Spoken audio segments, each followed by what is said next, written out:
Good afternoon, good evening, are in the world. I am the creative Contessa, and today I'm going to be taking you on a live tour of Korea, the National Museum of Daegu, which has a fantastic collection of Korean garments. So they also have a bunch of other fun artifacts. We're going to see how much we can get from we're going to see through how much we can get in our time today. So let's go. We are now on the grounds of the museum, and one of the nice things about Korean museums in general, all of them that we have visited, they have beautiful grounds. They've got beautiful gardens, they've got lovely parks, places to sit, they've got places to picnic. Schools actually come here and bring their children and their students, and this bring a bagged lunch, and they actually have a specific for them to sit outside and enjoy. The other nice thing about having these outside grounds is that they have a nice context, and we're meant to be outdoors. So for instance, we have our first is a pagoda, a Buddhist pagoda, and they were built basically as reliquaries of the Buddhist faith. So inside is something that is enshrined. And this one is from Jongdo-sa, which is a local temple in Chilgok. It was apparently built in 1031. So that's the Goryeo dynasty. That's after the fall of Shilla, for those of you who know them. Now, it was disassembled because they built a railroad. And so they took it, this was in 1905, right? And it was actually moved to Seoul originally. And now it's since been basically brought back to its homeland. Chilgok is just around the corner from Daegu. Nothing about what was actually inside of it. Let me see. No, this is fun. An examination of the depository led to the discoveries of a written account of the background to the construction of the pagoda, so they actually know why it was built, along with sarira reliquaries, a green glaze sarira bottle, and a bronze case. The written account contains information about the name of the pagoda, the states that the pagoda was built by local officials, and the states where the pagoda was built. So they actually can date this pretty precisely. So between 1019 and 1031. So yeah. Hi, Susan. Thank you for joining us. I apologize for the tardiness. We thought we had charged the phone. We did not. It was not actually apparently charging all night. So welcome to the Daegu National Museum. Today I am attired in a 17th century style mochi. You can tell that it is 17th century because the waist is around my natural waist, and the jeogori is long, right? And it's fitted in the waist, very fitted in the waist. So it's not until the end of the Joseon era that the waists come way up to here, and then the 20th century. So you can always tell early Joseon, late Joseon, mid Joseon by the waist of the chima and the fitting of the jeogori. So let's go ahead and go inside. No, I never, nope. Did not.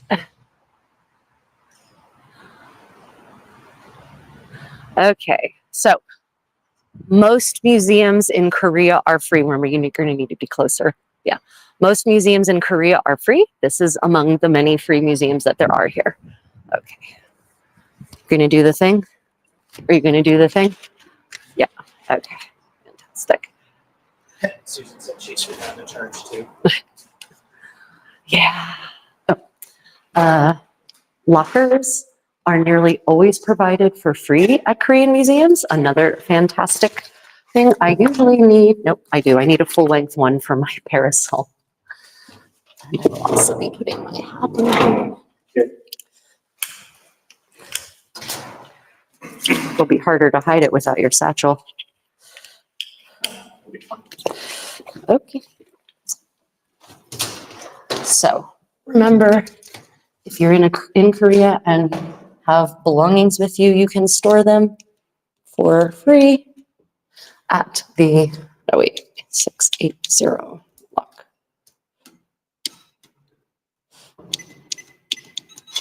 Okay, there we go. Great. Okay, in we go. Okay.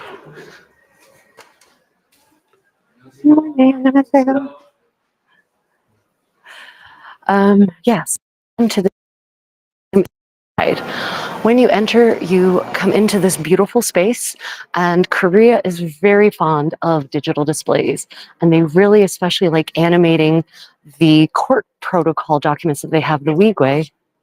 the wigway that display in detail how every single ceremony was structured, how everyone was dressed, where everyone sat, what sort of pavilions and tents were put up, what kind of decorations. And so they've done a really good job of animating these so that you can really, it comes to life, the past, in a way that everyone can appreciate from all ages. Right. Yeah, it's pretty cool. Okay. Right. Okay. And welcome to those just joining us. Don't forget to hit that thumbs up if you're enjoying. Maybe you should watch more straight on. The oblique angle's not super great. If you have any questions or you see objects that you would like us to get closer to, just let us know. Okay, now it's a blank screen. Well, let us go ahead and go into the Hanbok display. So we're going to start with the historic Hanbok, the historic Korean clothing, because the National Museum of Daegu actually has a pretty decently sized collection for the size of the museum. The Seoul National Museum has 0 extant Hanbok actually in it, which is annoying. Yeah, it is very strange. Oh, of course, there's tons of children in here. That's okay. Hopefully they're in that end, and hopefully this end is unoccupied. Otherwise, we might go do something else while they finish. We'll see. Okay.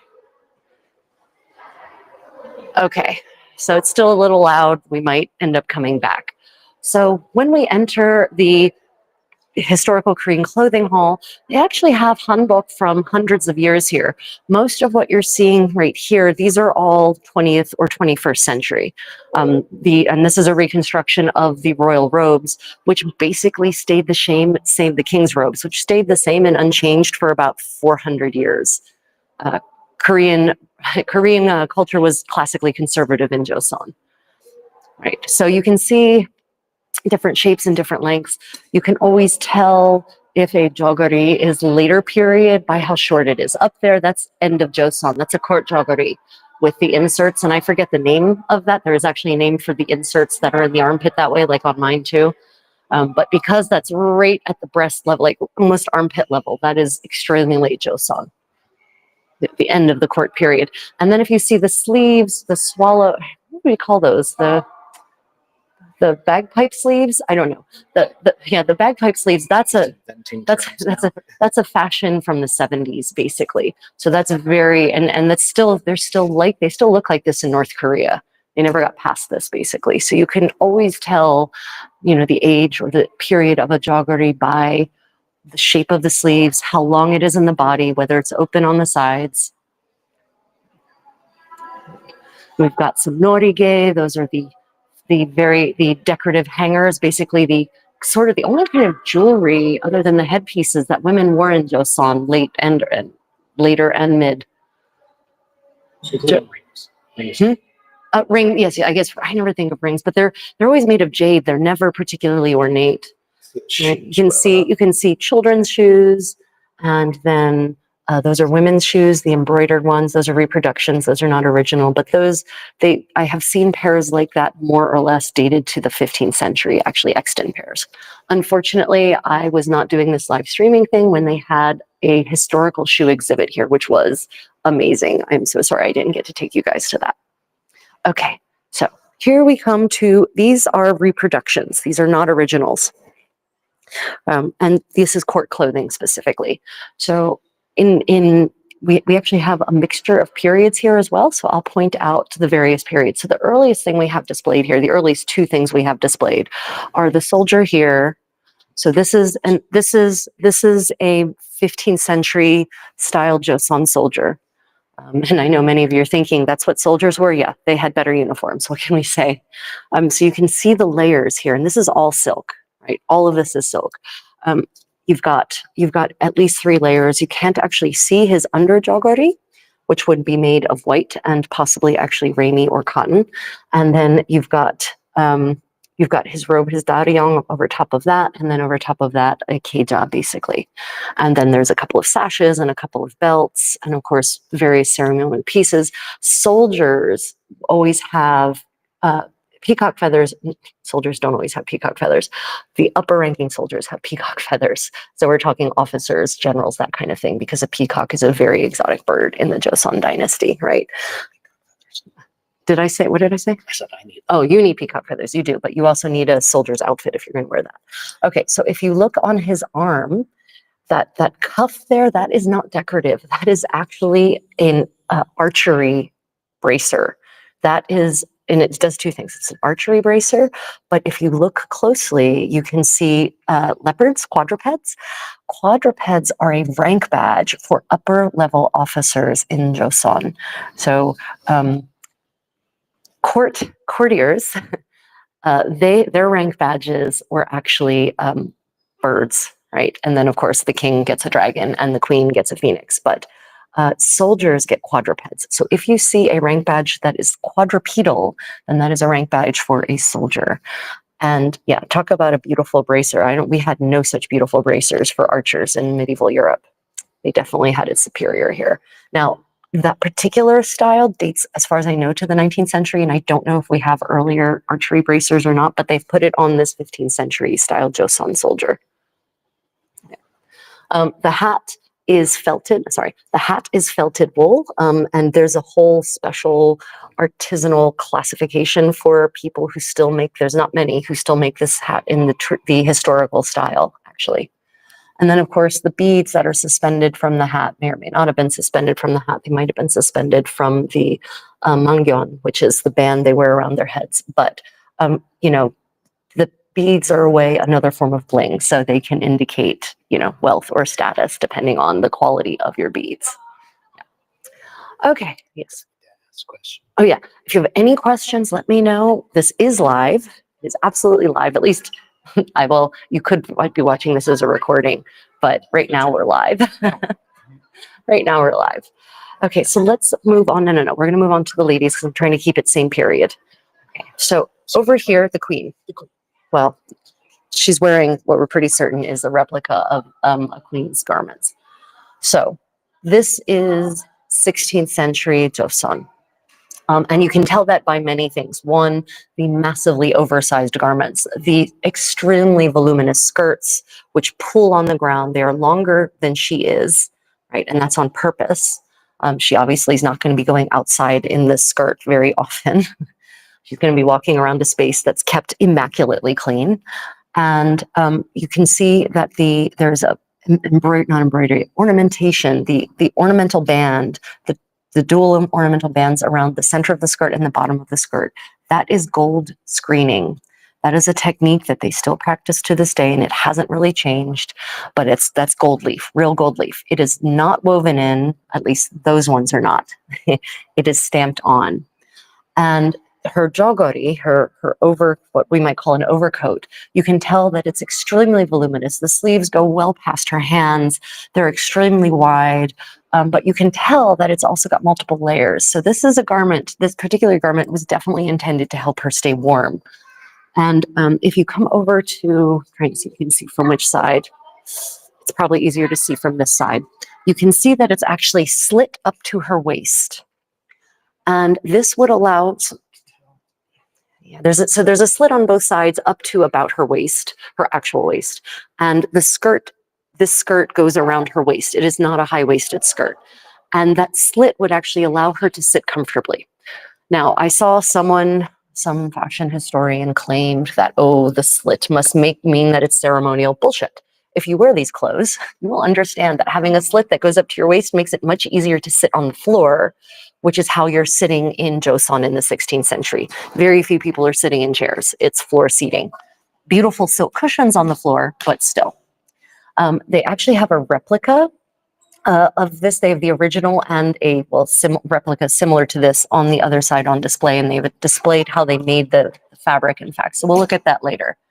Other details that make this early Joseon. So you can kind of tell that it's geometric construction, right? You can see the seam along her, that's kind of at her upper arm, shoulder level, that's cutting across her arm.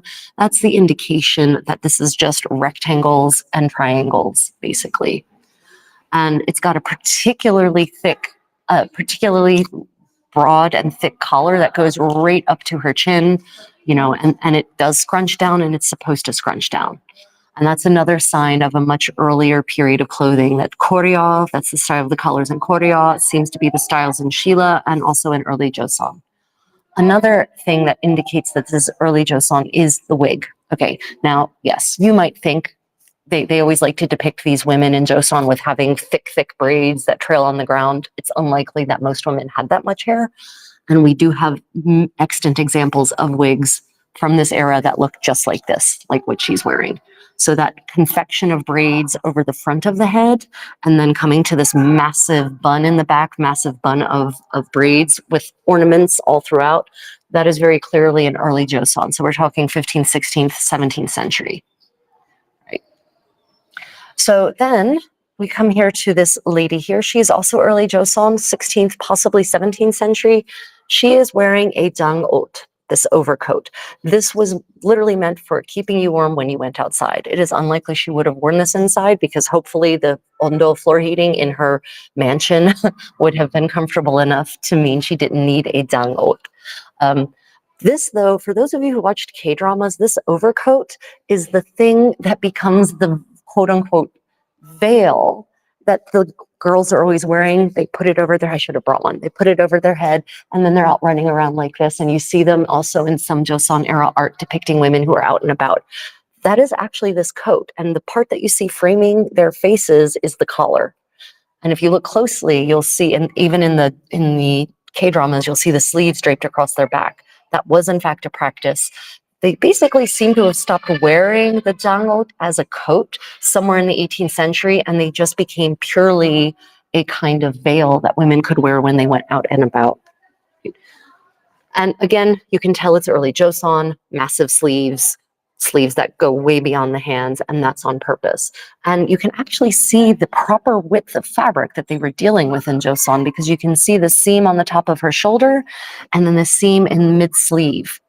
Right, so we're talking, that's like 15 to 20 inches, probably 15 inches wide. So, you know, not very wide, but what that means is that you have to do extreme levels of geometric construction to create width. So I want you to imagine that width of fabric combined, how many seams you would have to put in to create a skirt this wide.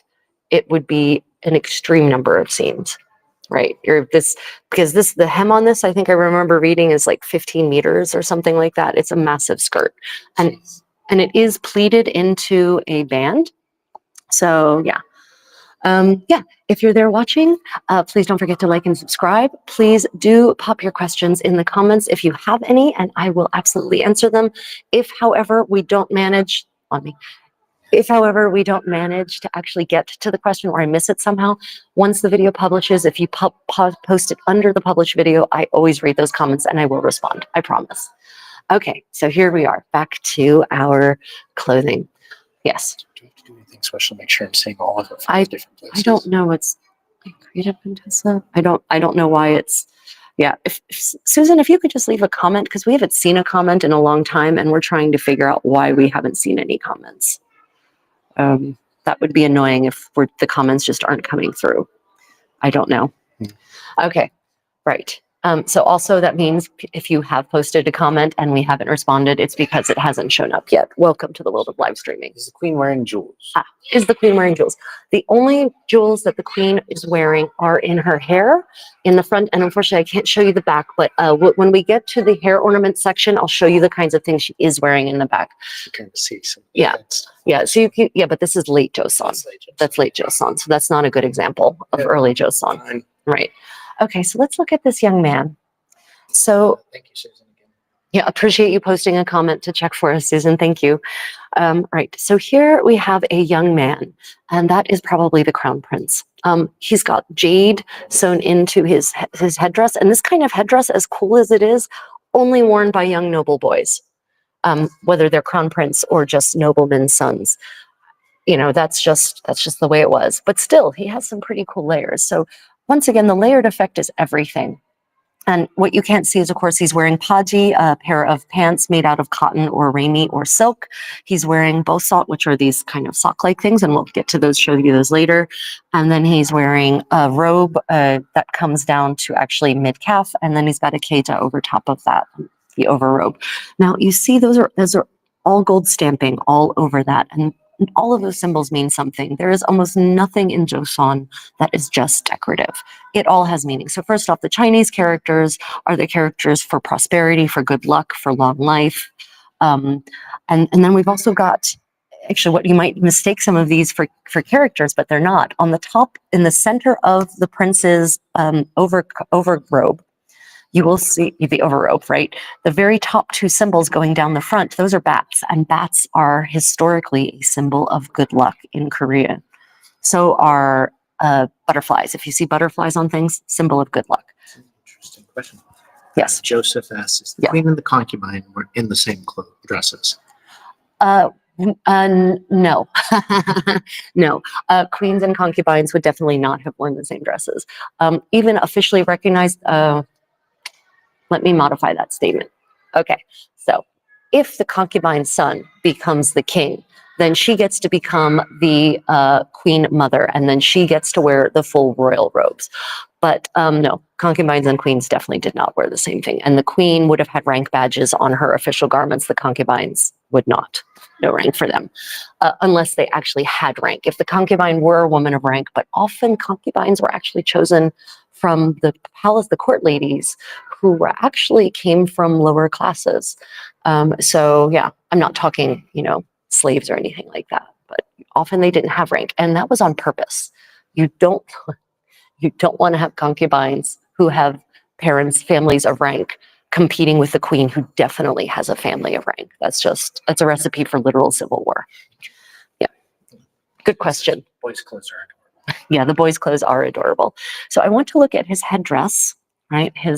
So you'll see on the side here, you can actually see that is a phoenix. And of course, the phoenix is everywhere. It is a symbol for resurrection and eternal life. And of course, it's a heavenly creature, right? It's like a dragon. It's a heavenly creature. And so it is stamped on the crown prince's headdress, not because it's beautiful, but because it symbolizes his royal status, right? And the fact that he is close to the heavens, et cetera, et cetera. God's representative on earth and all of that. Okay, so let us move on then, coming to our gentleman here. So this is an aristocrat. He's a nobleman, and this is definitely 15th, 16th, early 17th century Joseon. The top layer there, that is mochi in Korean. That is rami, nettle cloth. And you can actually see it's transparent, it's translucent. I am also wearing, what I'm wearing today, today's hanbok, is also rami. But it is nowhere near as fine as what he is wearing. And that's because modern rami is made in China and doesn't have anything like the quality of the historical stuff that was handwoven, which basically you could still get in Korea up until the 60s. Yes. So, the guy I worked with, his mother made him his rami. She was actually still making the rami metal clothing for him, for his. When? God, he's what, 60? So when he was a kid. Right. So Yeah. 50 years ago. Right. Yeah. So yeah, up until 50 years ago, you could still people were still making clothing out of the fine hand-spun, hand-woven rami, but those days are done. Anyway, he's wearing a dalryeong, and dalryeong, as they're called, as you should pronounce all those letter combinations correctly. And it's got these massive sleeves, right? And that is just over top of, this is his at-home attire. This is not court attire. He would not go to court dressed like this. He would go to court dressed like the gentleman behind him, who looks exactly like him, just in different clothes. It's the same guy, yeah. So you can see the difference between court clothing, the court uniform up there on the left, which changed almost not even the littlest bit for 400 years. And then the fashion garments, which are here on the right, which did change. The sleeve size changed, the fullness of the sleeves. And again, you can tell this is early Joseon because once again, we have crazy full sleeves. And we even have even the robe itself is pretty full. And you've got that U neckline, that neckline came from came actually from the Tang Dynasty originally, and then it just kind of stuck around eventually. I think it was during the not Tang Dynasty, sorry, Yuan Dynasty. Yeah, and the reason that clothing goes from being, and we'll do a comparison between these two queens basically. So you've got Queen, 16th century Queen, and you've got late 19th century Queen. And the reason that you have such a difference in the voluminous nature of the skirts is because this is pre-Imjin War. Before the Imjin War, Joseon was actually a pretty wealthy country.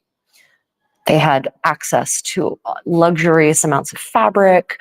It was much more plentiful. After the Imjin War, they were poor. Yes. After the Imjin War, they were poor, relatively speaking. And so the amount of fabric that went into making clothing dropped drastically, even amongst the noble classes. So that's why you have this slimming down of everything. Sleeves become shorter, sleeves become more narrow. Jeogori gets shorter, skirts become much shorter. They actually go to the ground and they don't drag on the ground anymore. Right? What? You're so pale. Focus. Sorry. Right. Okay. So over here, back to our gentleman, right? So the other reason you can tell that this is early Joseon, that both of them are in fact, is the collars that go right up to the jawline and even compress a little bit because they're so tall. Now he's wearing that belt. That is of the same style as the court belts, but the aristocratic men, the yangban as they were called, they wore these even in their leisure time as a sign of their rank. They are not at all effective, and they have one on display that you'll get to see. It's a silly belt. I don't understand. No one's been able to explain to me why these belts. But the stones that are on them are obviously a value. It's, again, this is male bling. This is how the men blinged out in Joseon, was these belts. It was almost the only way they could do it. Question: when was the Imjin War? The Imjin War was in the 1590s. And yeah, Susan, thank you for asking. The Imjin War was in the 1590s, and basically Japan wanted to invade China via Joseon. They wanted to invade Ming via Joseon, and Joseon said no. No. And they even promised, they super pinky promised that they wouldn't raid, they wouldn't pillage, they wouldn't plunder, they wouldn't burn, they wouldn't sexually assault. Like, they did all the things. And Joseon still said, we don't believe you. So the Japanese did invade. They burnt a lot of things to the ground. They did pillage a lot, but eventually they were forced back and they never made it to China.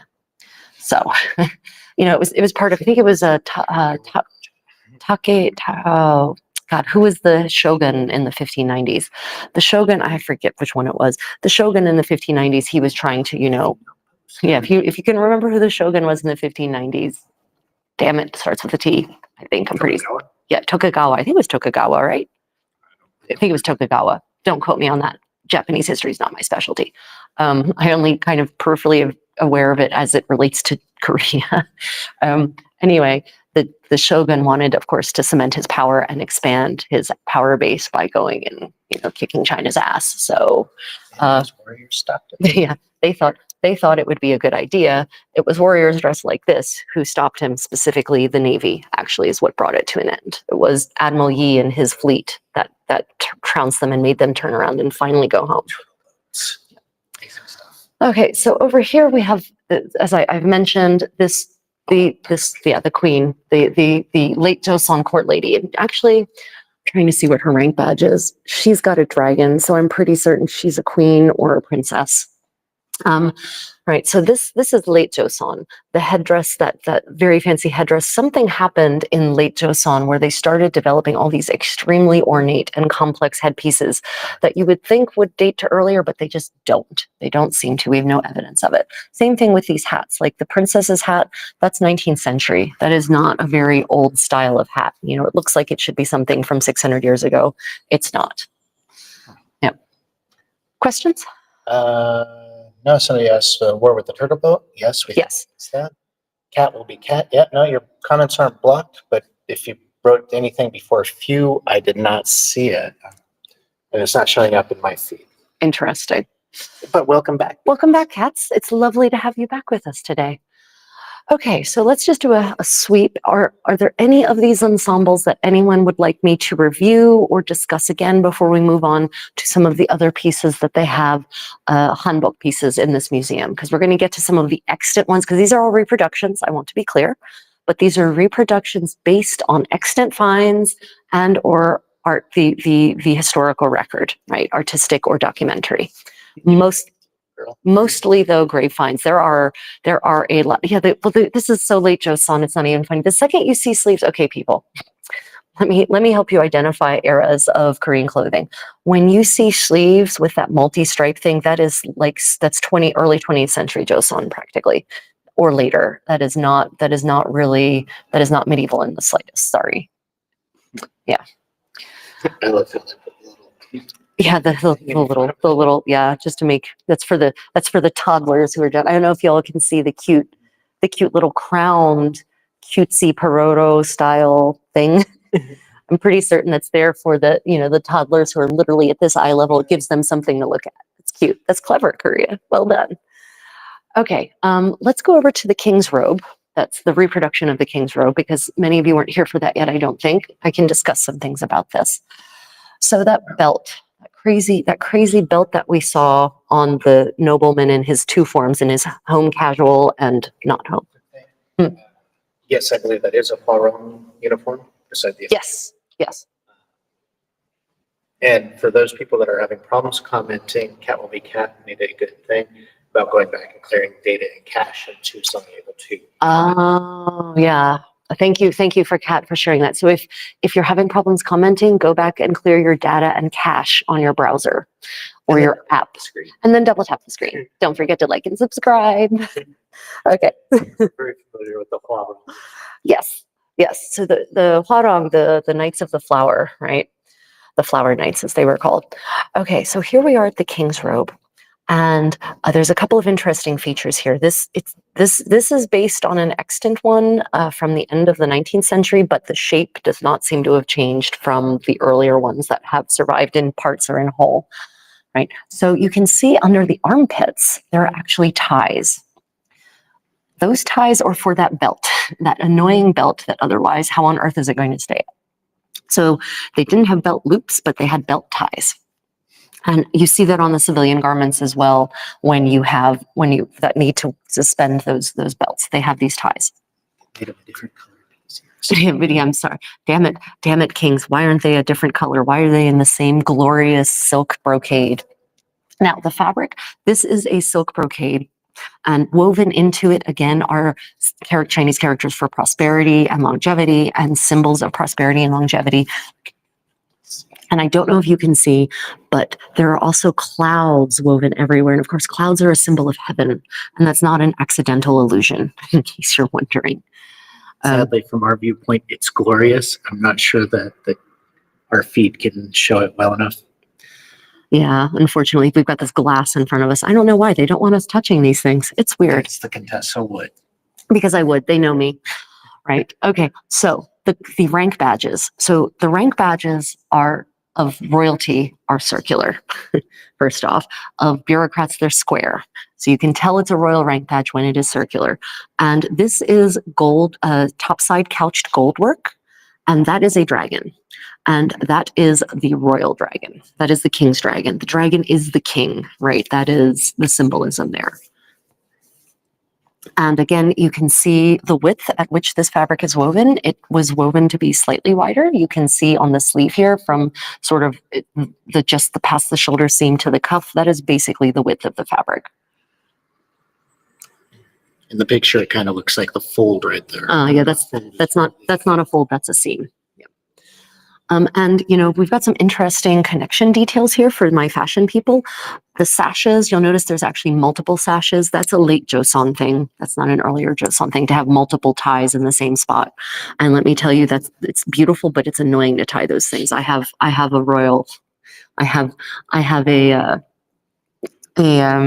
tangi, which is the tangi is this green thing, the long with the swallowtail front.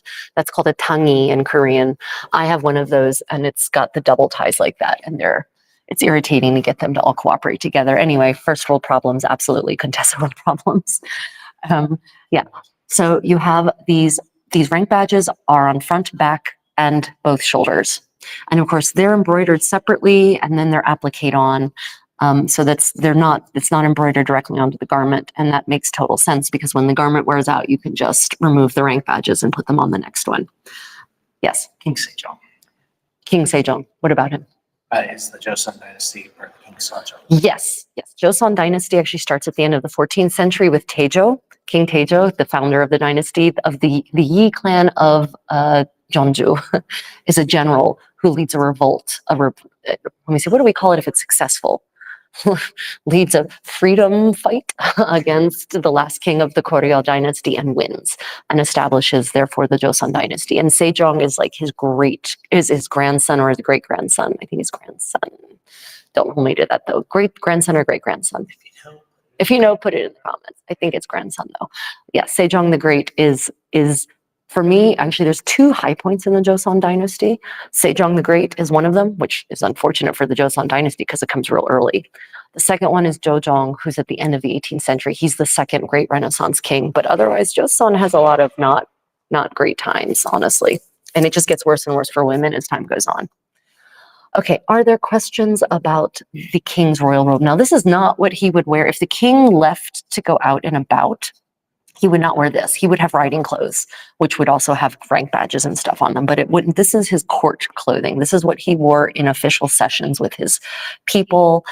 He had different attire for, being sort of a normal day-to-day king instead of court king. Okay. Yes. I'm kind of confused of how some Ming Dynasty variations of the Viet Thuc Vietnamese robe look more Qing Dynasty than Ming Dynasty. So when is the Vietnamese robe dates to, when does that date to? Because you have the Ming Dynasty, and then the Qing Dynasty comes afterwards. And of course, Vietnam in that era, and I forget what the kingdoms were called back then. They weren't called Vietnam. Were client states of Qing and Ming, and also I think Yuan and Tang and Song, from what I understand from my travels down there. Okay, so this robe here, this magnificent, while I wait for Kat to answer, I'll go ahead and talk about this magnificent yellow robe. This is from the brief Korean Empire, and empire is such a strong word because empire implies taking over other people's lands, whereas Korea pretty quickly got taken over. But the king, Gojong declared the Korean Empire, and he decided that like the emperors of China, the robes would therefore be yellow. So if you ever see depictions of a Korean king or a Korean king in quotes in a yellow robe, it's from the imperial period. So this is 20th century, practically early 20th century, late 19th, early 20th century. So, but again, you can see just how conservative the shape is, practically the same as the Joseon king's robes. Not very much different. Looks exactly the same. Yeah. Okay. Yeah. So these some of these are all reproductions or ones that were made in the last part of the century. So here we'll come here. So this gives you an idea of the undergarments. Yeah. So this is a man's jeogori. The big white garment, that is mochi again. That's rami, nettle cloth, and this is undergarments, right? This would be worn right against the skin. This is the layer that can be actually laundered. To launder it, often they would actually take off the white strip around the neckline, and that actually gets replaced too because that gets really nasty. And then this is actually this white robe down there. This could actually be mourning garments, but also Joseon was known as the land of the white people because most people didn't wear dyed clothing. But that's a jeogori. That's a man's undergarment right there. That's a later one. This is a 20th century style one, but the only difference between that and the earlier ones is that there was no curve in the sleeve. That was just a straight sleeve instead of that curve that dips down that way. Okay, let's move on to some bling before we get to the reconstructions. Okay, so these are what you see here. I'm going to ask the viewer, do you think a man or a woman would have worn these beautiful pieces? And while you come up with an answer, I'm going to tell you about them. So these are belts. These are all belts, and or hanging, yeah, or things that you hang from your belt, right? Just those two are belt hangs. Everything else. Yes, everything else is a belt. Yeah, we've got you can see everything bunched up with all the cording. So these go around the waist of the garment. And then, this is an acceptable style of bling in Joseon. The thing you have to remember about Joseon is it's Neo-Confucian, right? Which means it's modesty. It's all about not being overly sumptuous, not being, showing too much bling, being modest and humble. So in order to show non-humility, they had to come up with clever ways of doing it, right? That meant that nothing could be too big and too loud. Another reason that garments got more narrow in their cut, no doubt. Clothes for both. Yeah, nope, just men. These are for men. It's only men who wore cords like this, based on the records. And these are made of silk, right?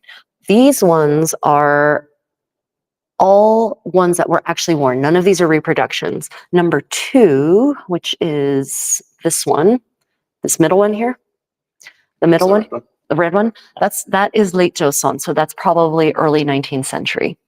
The other ones are all, and number 3 is also late Joseon, so that's the yellow one over here. Which has got a really pretty right. Number 1, which is the blue one, is 20th century. But yeah, you can see the norige, the hangers, the pendant hangers there. This is a technique you can actually come to Korea. I can touch the glass. My children have literally licked this. Maybe it means I shouldn't touch it. Maybe I shouldn't touch the glass. Yeah, this is for men, and they would wrap them around their waist. And in later Joseon, that was much higher. But the garments were full enough that would help the corded tassels stay up, the tassel cords stay high up, right? As the Joseon era moves on, for men and women, the waists kind of gradually come up. That's just the aesthetic. So you can actually learn to make these tassels at workshops here in Korea. The cords, these could be woven, they could also be finger loop braided, because that seems to be a technique they definitely had here. Questions? No? Okay, brilliant. Okay. Not just, I think it's also, no, they've changed the exhibit a little bit. Okay. Nope, there's also male bling here. Okay, yeah. Oh yeah. Okay, but we're going to focus for now on the bling for the ladies. So in this kind of scary looking wheel of doom, it does look like torture devices. No, those are binya, as they're called in Korean. They are hairpins, and they all date. They unfortunately haven't put them in any kind of order. So number 1 is the oldest extant one that they have in this collection. And you can actually, it really allows you to see the change in style over time, because number 1 is 16th century and early 16th century, the very top. So that is a 16th century piece. The gems it had gems originally. They have obviously been pried out and probably sold on or something like that. That happens in Europe too. But you'll notice that it actually has a flat blade for the part that goes into the bun. And it's not very long. It's not so long that you could kill someone easily with it. You'd have to work a little harder to assassinate someone with that. But what's interesting about that is I'm pretty certain that flat blade would be much better at staying in your hair than the round one, which will just slip right out, as we know. Right. Yeah.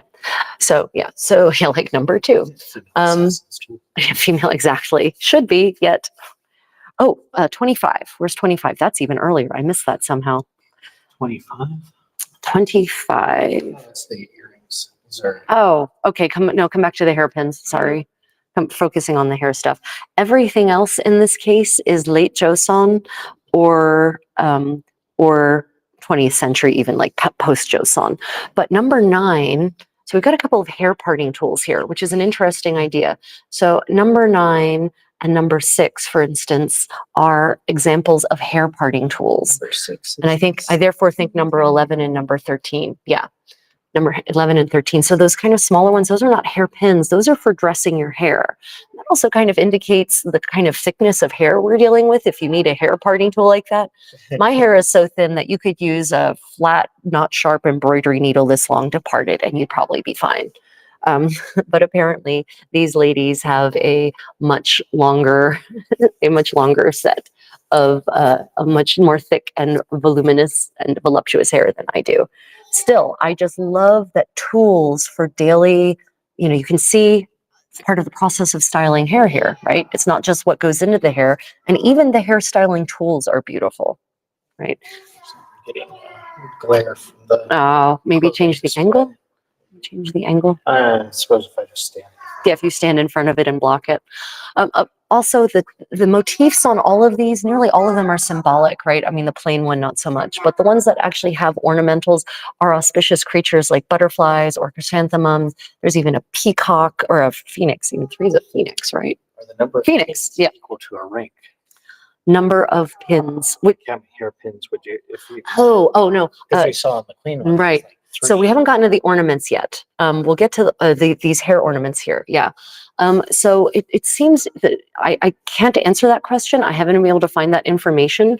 It seems that the general style is to have 3 because of the sort of triangle that the wig makes, right? So those are the pieces in the center are wig ornaments, or well, hair ornaments, I guess you could call them, but they often end up in the wigs.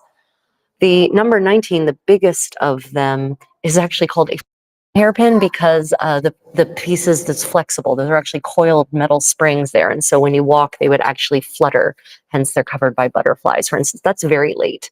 That style is particularly late.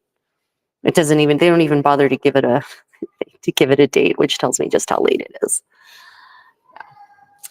So questions about any of these hair pieces. Now the binya would go, that's specifically for a bun, right? And so remember that in Joseon, married women put their hair in a bun, either put their hair, wrap their hair around their heads, put it up.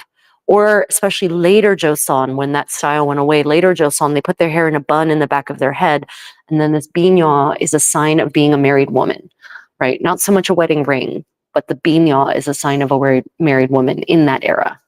I don't know about Koryo, and I don't know when that became the symbol, so I'm not certain when that transition happened, because I don't think it had always been married women had their hair up like that. But at some point, that transition happened.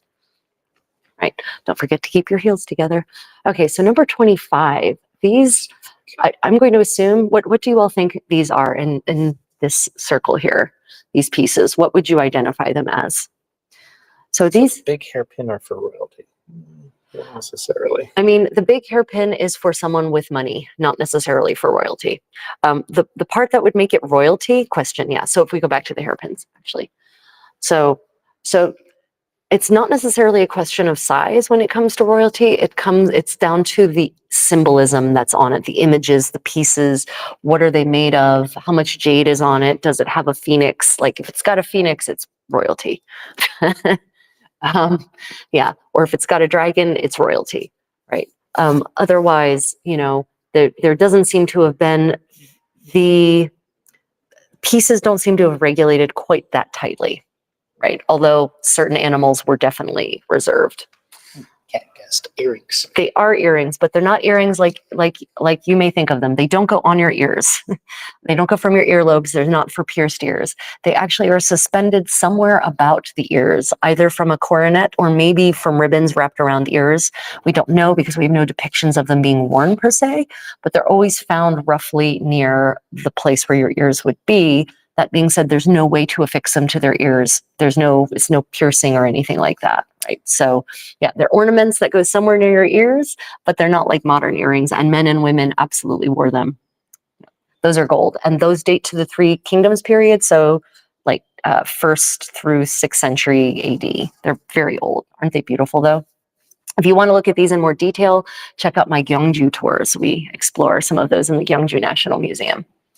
Okay, and here we have more bling. Now this bling, this is all male bling.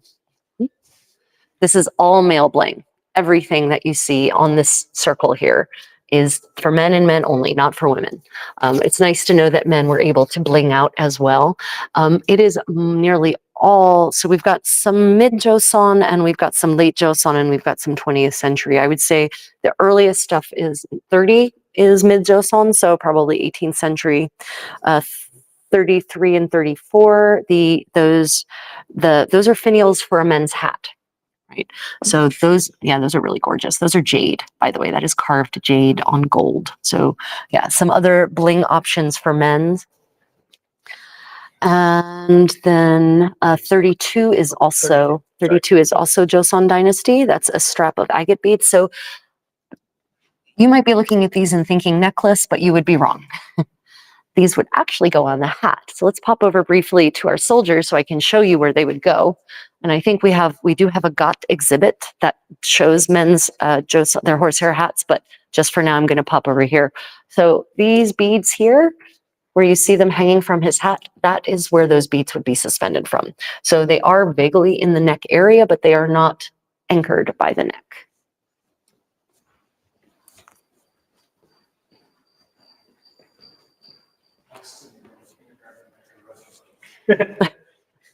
Does kind of look like the pasta noodle thing from kindergarten. It does. It's just the very most expensivest version of that you can imagine, because these are made of jade. These are made of agate.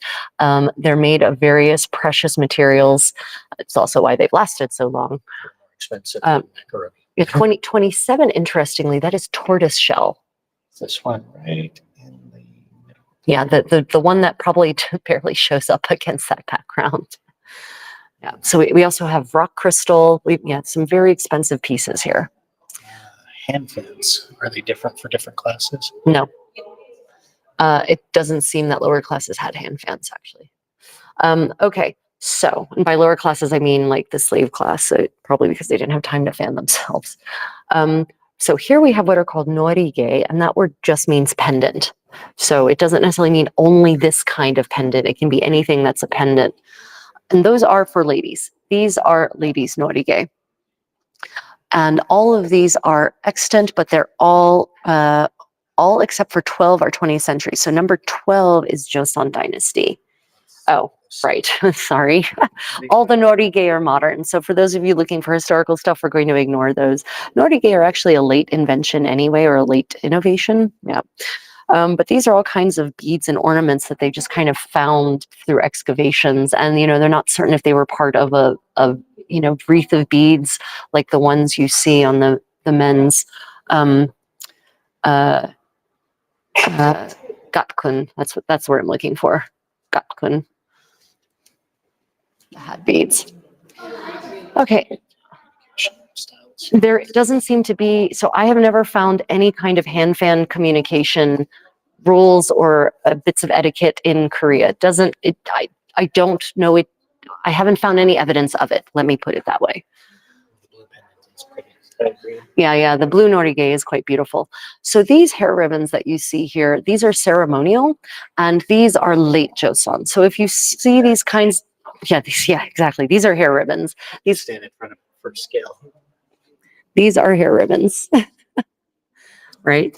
So they get pinned into your hair, and it's ceremonial only. You would not wear this in a day-to-day basis. This is specifically a bridal. These are all bridal, basically, but ceremonial or bridal, but this red one especially is bridal.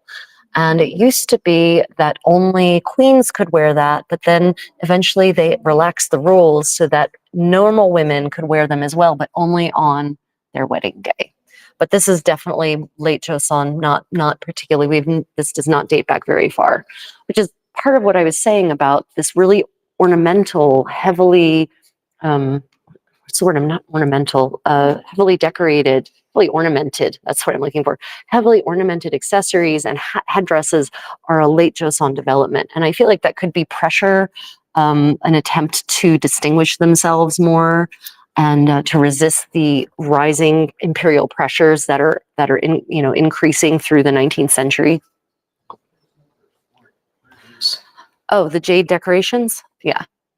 Those would normally, so those are jade decorations that would get sewn onto these hair ribbons. Oh. Yeah, Joseon Dynasty. These are the earliest thing in this case. Yeah. So let's get to the waist, to different kinds. We talked about the men a little bit, and let's talk more about the men and women, actually. So we have actually some pretty early pieces here. For those of you who are doing a Goryeo era impression, we actually have some good news for you. Here, look at these beautiful placard belts. So right here, those placards, for those of you who do 15th, 14th century European impressions, you might recognize these placards. It seems to have been a style that sprang up interestingly across the world at about the same time. Keep your heels together. At about the same time. Now, these placards would have been mounted to fabric, right? So, point at the placards, please. Not on me. Thank you. The placards would have been mounted to fabric. Cameraman likes to look at you. Yeah, I know, but other people are interested in the objects. Right. So they would have been mounted to leather or for the upper, especially for the noble classes, silk brocade, probably. Yeah. One of them maybe. Let me see what the reconstruction is here. No, yeah. So these, yes, maybe, but these are reconstructions. So these are hypothetical reconstructions, 12 and 13, the two here. Those are hypothetical reconstructions of Sheila era clothing, of Sheila era belts for men, ceremonial belts. Maybe ceremonial or maybe fashion. It's sort of hard to tell. All that survives, or the precious stone bits, the fabric and the leather, almost never ever survive. So these are what I would call conjectural reconstructions. But this is what they find from the ground. So those are Sheila and Three Kingdoms era, so first millennium. This is Koryo, so it says specifically 14th century, which is unusual. They usually don't tell you that much detail, which is nice. But you can always tell Koryo because it's ornate. Right, Koryo, that was before, there was still Buddhist society. Ornate is just fine. Buddha accepts ornamental clothing apparently better than Confucius did, I guess. I don't know, I'm just making it up. But it's interesting that in the Koryo dynasty, they have this really blingy bling with these intricate designs, very flashy. And then in the Joseon, they go blah, sadly, in a lot of cases, minimalist and all that. Right. So here we have some more examples of the kind of ornaments that you could have in Koryo in the 14th century. Those are lychee designs. Yeah, I know it's a little hard to see. Now, they're not certain. They just found those in the ground. They don't know how it would have been applied to clothing or if it was applied to clothing, but, you know, that is an original celadon bowl, for those of you who are into pottery, that dates to the 14th century, and it has that inlaid lychee design, which is the same as the little bezants kind of below it. Right. So number 14 here in this big circle is a Sheila. I'm pretty certain that's Sheila era. Yeah, that's Sheila. That is from the Three Kingdoms period even. Again, the only thing that survives is the metal bits. The belt itself did not, unfortunately. Yeah. And they know it's a belt because it was found around where the waist of the skeleton would have been if the skeleton had also not dissolved into nothing. Okay, so down here we have some very late Joseon pieces, the ladies' pieces specifically, 7, 8, and 8, and 8 are kind of both of those. Bottom on 8 are the same thing. These are actually what are called baby's first birthday breast ties, and that's 20th century. It kind of underscores what I was saying about things getting really ornate at the end of the Joseon dynasty or even into the early 20th century when it's no longer even Joseon. Trying to find 6. Oh, right, it's over there. Okay. Yeah, we have more waist cords, but we also have a flat waistband, which dates to mid-Joseon. And that's an extant piece. So you can actually see there's like sweat stains on it. There's the use of wear and tear, which I always find personally fascinating. It is silk. It is a woven band, and I unfortunately cannot read the Korean well enough to tell you whether it's tablet woven or some other, or rigid heddle or what other kind of technique it might be. But, you have an alternative option, a more solid option in mid-Joseon for creating a waist on a man than you do with later Joseon when the cords are kind of what you got. Okay, questions about the belt wear? Yeah. If you do Koryo, 14th, the sort of first millennium to 11th through 14th century, you have some really nice ornate options. If you get into Joseon, things get much plainer.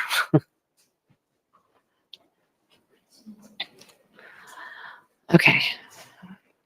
So ceremonial dress. This is 20th century, not even late Joseon. The style is kind of late Joseon, but the ornamental nature of this is a wedding dress. This is a true, honest Korean bridal robe. And this. Questions from us. Oh yes, sorry. Were the Sheila belt pieces gold and silver? Yes. So let's go back to the Sheila belt pieces. Yes.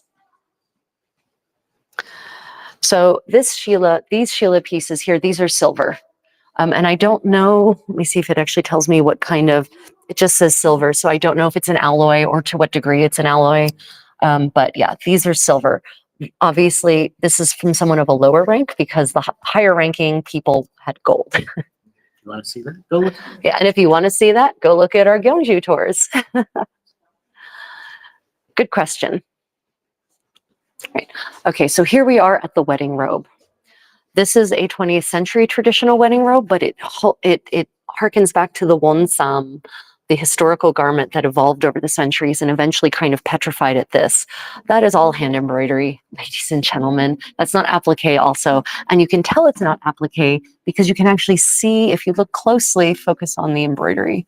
If you look closely, you can see the warps and the wells from where there has been some, implying the embroidery under tension has created a little bit of warping in the fabric. That's a sign that it's embroidered, and it tends to be more of a sign that it's hand embroidered. This is basically silk painting. This is a traditional Korean style of needlework.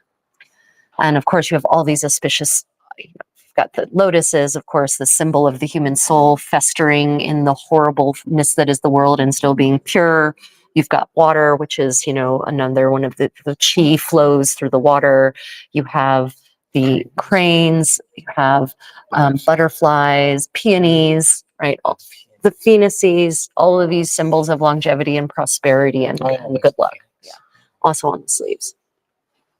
But this was an actual woman's, she lived in the 20th century, and this was her actual wedding robe. And this thing, if you were to commission something like this now, it would be, you'd have to pay $20,000, $30,000 easily for it.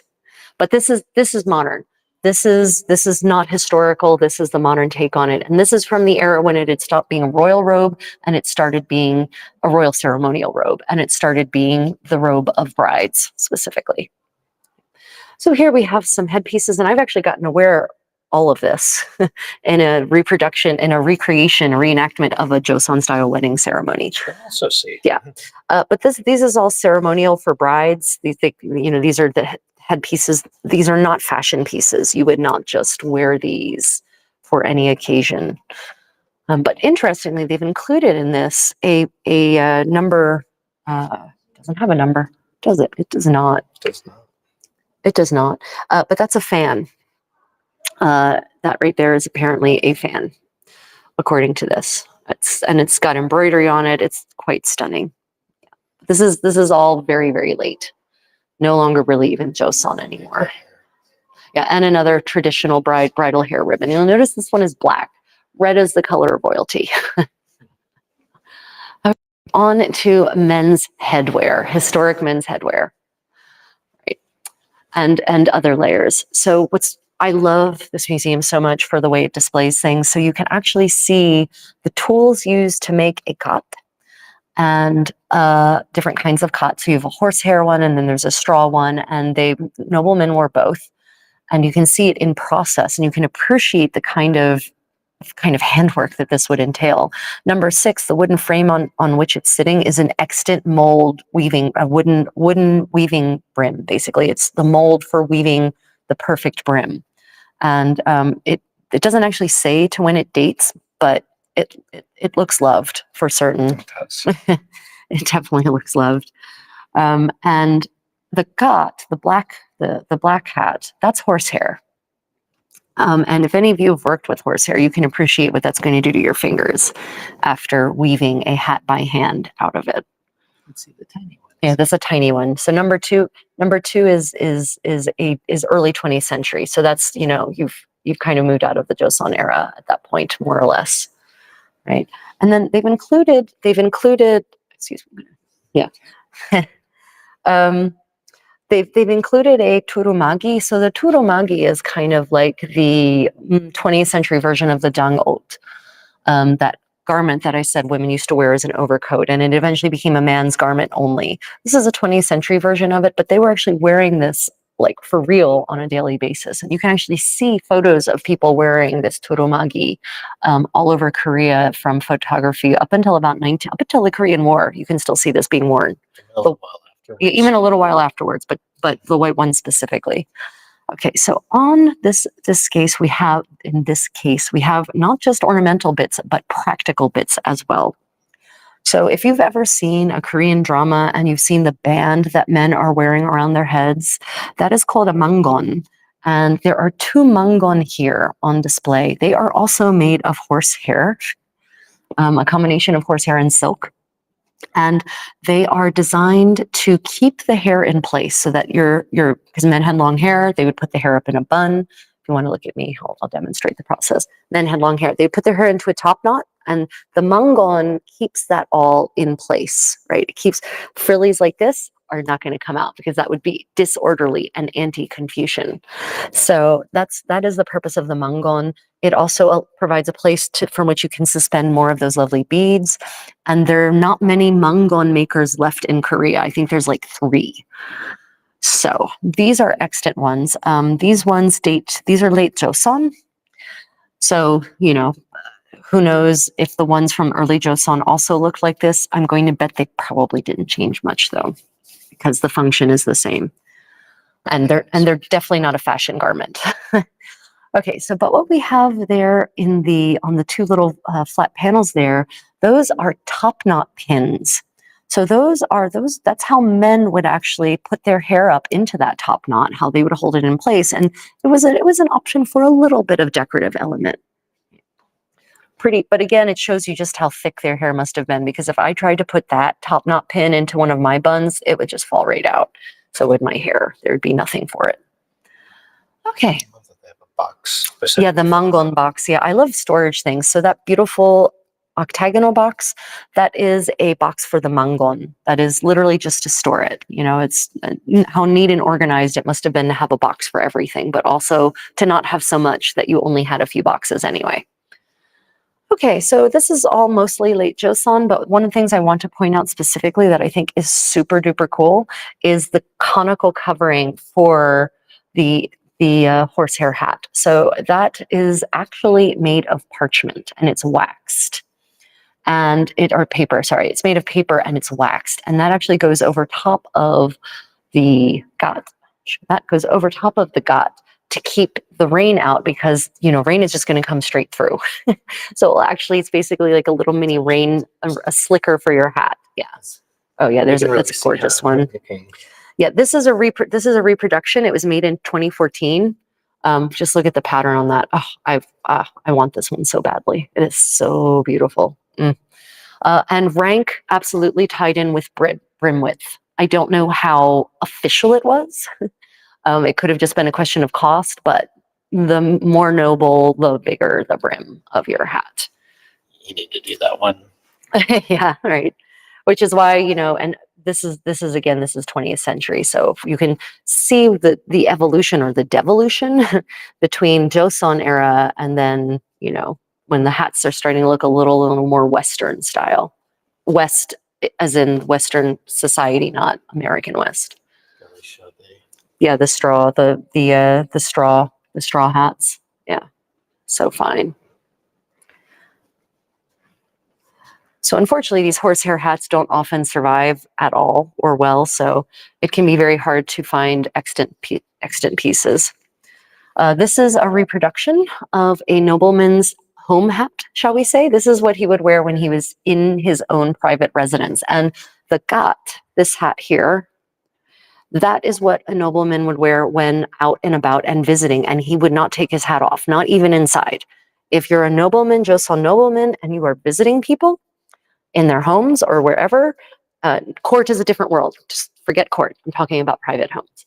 Or if you're out and about in a public space, you will wear this hat, and you do not remove them to go inside. The gentleman who is at home, though, the nobleman who is at home, he wears this kind of hat at home. And there's different kinds, different sizes, depending on your actual rank. Joseon was known as the land of 1,000 hats, also the land of the white people because a lot of people dressed in white, right? And this little cap here, it would be worn inside of this one, so layers, right? So you'd have this hat, and then you would wear this one over top of it, and this one would help this one stay on, right? This one basically acts as like the frame, the resting post for other hats. But again, indoor wear, not necessarily outdoor. You would never go out in just this, is what I mean. Yeah. Scholars, Confucian scholars who went to Confucian schools wore hats like this one. And that dates back to mid-Joseon.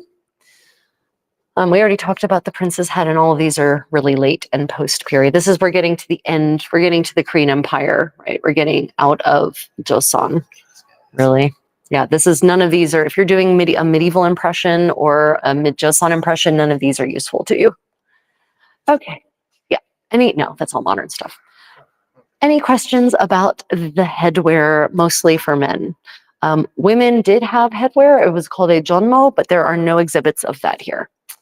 It was a frame hat, and they would wear veils when they went outside in them usually. Okay, if you have questions about the hats, we'll come back to them, but we're going to get to my favorite part of the exhibit. Two of my favorite parts, actually, but we're going to go over here, the extant garments. So unfortunately, they don't have a lot of their extant garments on display currently, but they do have a few. And they actually do change what's on display, so it is good to come back here and check things out. So that, my friends, that beautiful, delicate, gorgeously cut garment, that is a tangi dating to the mid-18th century. It is a gold brocade. The gold has mostly either tarnished or kind of worn away, but it is woven. It is not stamped on. And this was Princess Cheonggyong's tangi. So she was a little girl. People were smaller back then. They weren't that much smaller. This is tiny. This is a young princess's garment. But so yeah, compared to the early Joseon era one, which we'll compare against, and you can really see. But look at the sweep on that garment. So the tangi is in this style was generally, this was what you wore at court. You didn't wear this. This was not an out and about garment. As far as we can tell, this is what people wore in court. And in the 18th century, it wasn't quite as stylized as it gets later, and the tangi is still evolving. But you can tell it's a mid-Joseon tangi because it's open right up to the armpits. Maybe you can't tell that, but I can. I can't tell that. Sorry, everyone. But the craftsmanship on this thing is just absolutely stunning. And again, it's geometric construction. It's basically rectangles and squares, but it's interestingly wasteful because those curves, right? Those are curved bits that can't really be used in any other part of the garment. Now, where they could have, the curves may have been enough to get the collar out of that. And what you'll also notice is the collar isn't white, and it doesn't have a white band either. This is actually entirely in silk brocade, which also underscores probably its less ceremonial nature, and it's more like actually just being worn nature, because the ceremonial stuff tends to be pretty codified. You've got your white collar. White collar gets changed regularly. Here is an extant rank badge. This is not a reproduction. This is the dragon insignia for the royal family, right? And this is absolutely stunning. For those of you who do embroidery, like me, you will appreciate this so much. That it's also that it survived. That is gold thread. Gold thread is created by having a silk core, and then a thin gold foil is wrapped around that silk core. It is a laborious process to make gold thread before the modern era.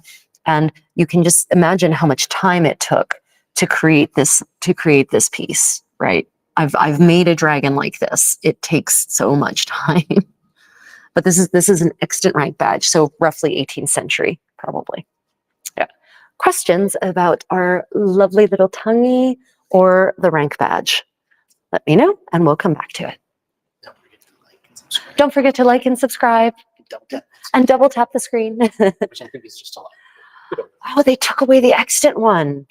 It's just a picture, you assholes.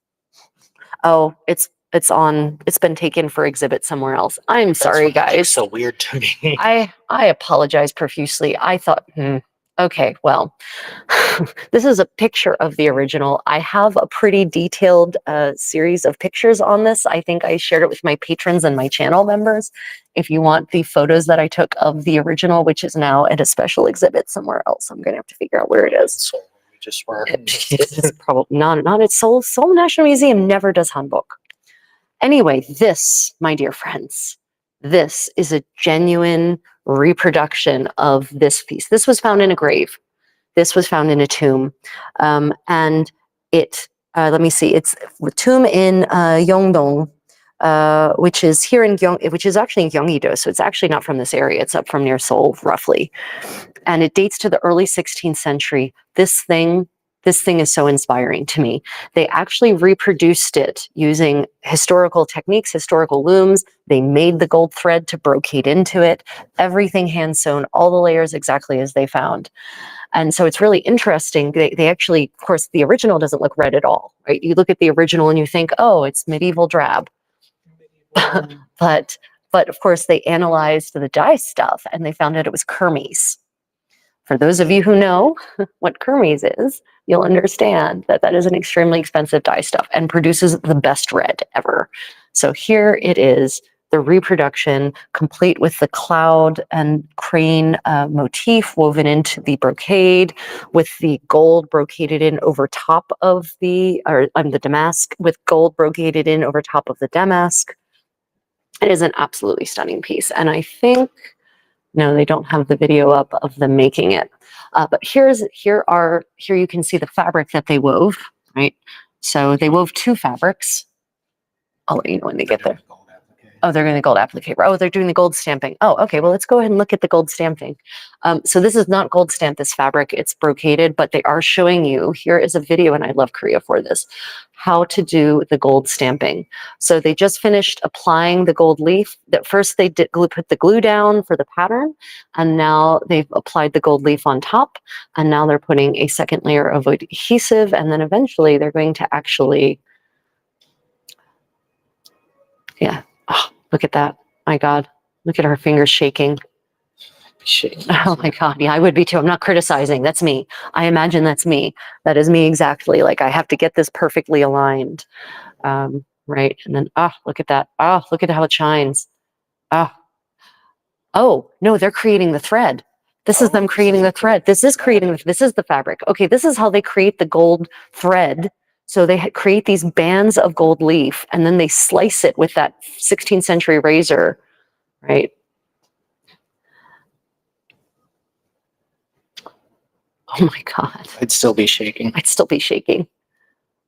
Yeah, I recognize that now because I picked up from later in this the last time I was here. I don't know what they're doing now. Oh, her hands are still shaking. I'm shaking for her. And we know she was successful because the fabric turned out beautifully. Right, she's picking up the gold leaf pieces. Wow. I guess they're not going to get, I guess this is just, they're just showing how to make the gold strips for the thread. Well, I'll let you know if they get past that part. Anyway, so those gold strips that you just saw them cutting out, those get woven into this brocade, those hand cut gold strips.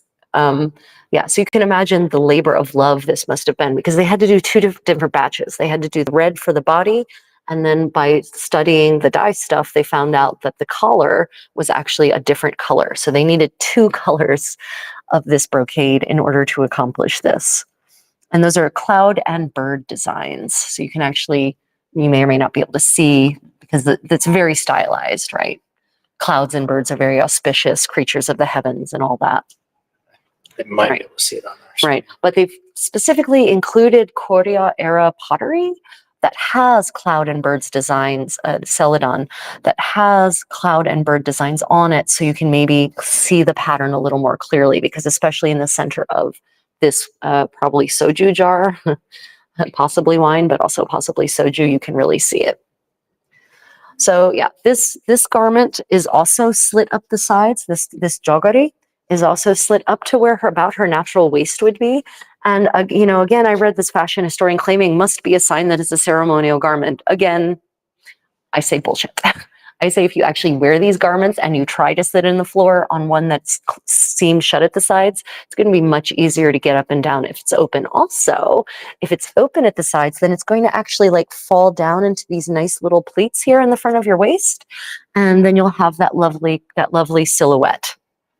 And then your skirts will actually show through. So I actually do want to make a reproduction of this myself, not as they've done it, because I don't have eternal life. I don't have the time to become a master damask weaver and brocade weaver and make my own gold thread. But I do want to make one of this cut using at least vaguely historically accurate silks and whatnot. So that is on my docket for creations. Okay, questions about these extant garments? If you have more questions, let me know and we'll come back to them. We're going to move on to another exhibit of a little known technique that Korea has. Everyone thinks of rugs and carpets and they think of the steppes, they think of the Middle East, they think of Turkey.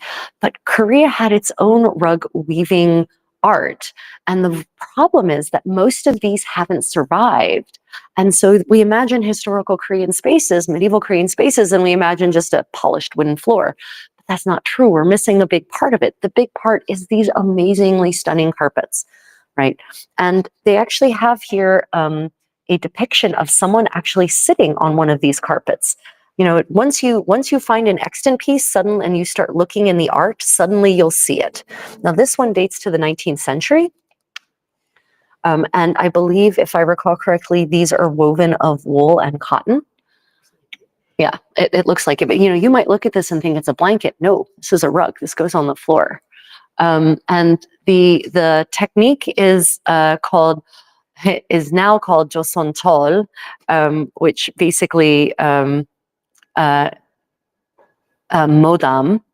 is another word for it. And yeah, so apparently these actually were transmitted to Japan through Korea via diplomatic missions. Now, they don't know, you know, why exactly these made it to Japan, why, you know, for what reason they were given as gifts, that's kind of unclear. But apparently they were also being exported to Japan sometime during the Edo period, so which is 1600 to 1868 for those who don't know. But look at these. I mean, can you imagine in your beautiful 15th century Hanbok with this on the wooden floor and you're just sitting on this? Now this is stamped. This pattern is not woven. It's actually stamped into it. Still really lovely. I just love these details about daily life, these things that make you know, often historic spaces, historic buildings are barren of their original furnishings and decorative items. So when we have something like this really livens the space for me. It gives it life. It makes it feel warm and actually inhabited. You know, I can almost feel the ghosts of the past connected to these because people sat on them. There's stains all over this. They ate on them.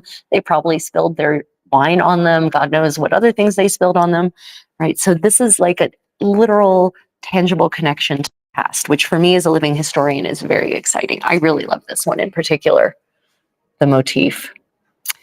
Okay, are there questions about anything? Did you want to go back and look at any of the Hanbok? Discuss any more about the extant pieces we have? I'm sorry there aren't more right now of the medieval historic pieces. They keep rotating the exhibit out. So yeah, like we never know what's actually going to be here. Yeah, isn't that beautiful? Yeah. Yeah, so does Rachel. So does the Contessa. Okay, if anyone wants to go back to any of the pieces, let me know. Otherwise, yeah, well, right. Yep. Right. Okay. For those of you who weren't here at the beginning, we're just going to do a quick walkthrough. I'm not going to go through all the details, but if you have questions about anything, we will answer them. So if you come to the Daegu National Museum and you go to the Hanbok past, present, and future, this is what will greet you currently. We'll see how long this is here. Right, we've got all sorts of different styles of jeogori and ornamental bits, most of which date to the 19th or 20th century, but we do have the historic reproductions here, which are based on grave finds. And the thing that a lot of people don't realize, there are a lot of graves in Korea with wet mummies. And I know that sounds horrifying, but hear me out. Wet mummies when you have wet mummies, you nearly always have clothing that survives. And so when they open these graves up, because either they're building a highway or they've put a dam in place or something like that, they then find extant garments. So there's an increasing number of extant garments from the medieval Korea and Joseon Korea. And especially when they're opening up these stone pagodas, which we started this tour with, when you actually open them up, you often find clothing that has been dedicated to the Buddha, but that was real clothing. It's just that the owner eventually donated it to the temple so that it can be entombed with a relic inside the pagoda as a votive garment, which happens in Europe too, fascinatingly. You know, so you have these extant garments that then get donated to the church, and then they get used on votive statues or in reliquaries, but they were once actual garments that were actually worn.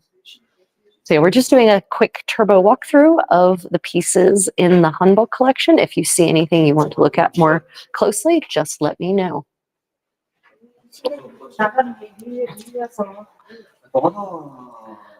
Here we are at the modern wedding wonsam. Wonsam is the name of this beautiful angel winged garment that I know everyone wants to have, but unfortunately is just a ceremonial garment. So the unfortunately part is for people doing living history who want a wonsam for daily wear. It wasn't a daily wear garment, unfortunately. Then we get to the hats. All the hats. Joseon is the land of 1,000 hats. And, you know, this exhibit only gives you like 5 different kinds. So I guess actually we've probably seen 20 different kinds at this point. The nobleman's hats at home. Just so elegant. Love it so much. And then finishing up with our historic hanbok.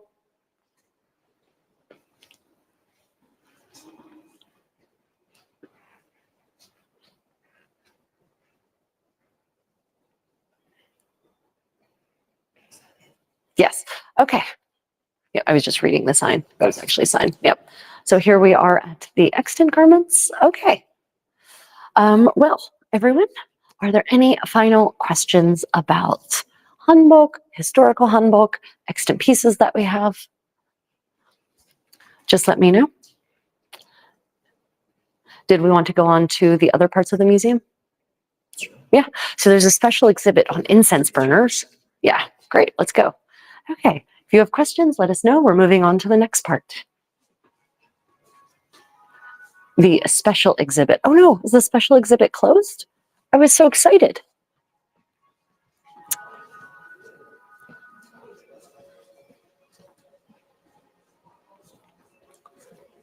Oh, I think it's closed. Oh, we missed it. The cultural history of Korean incense. Okay, well, we'll go to one of the regular exhibits then. This way.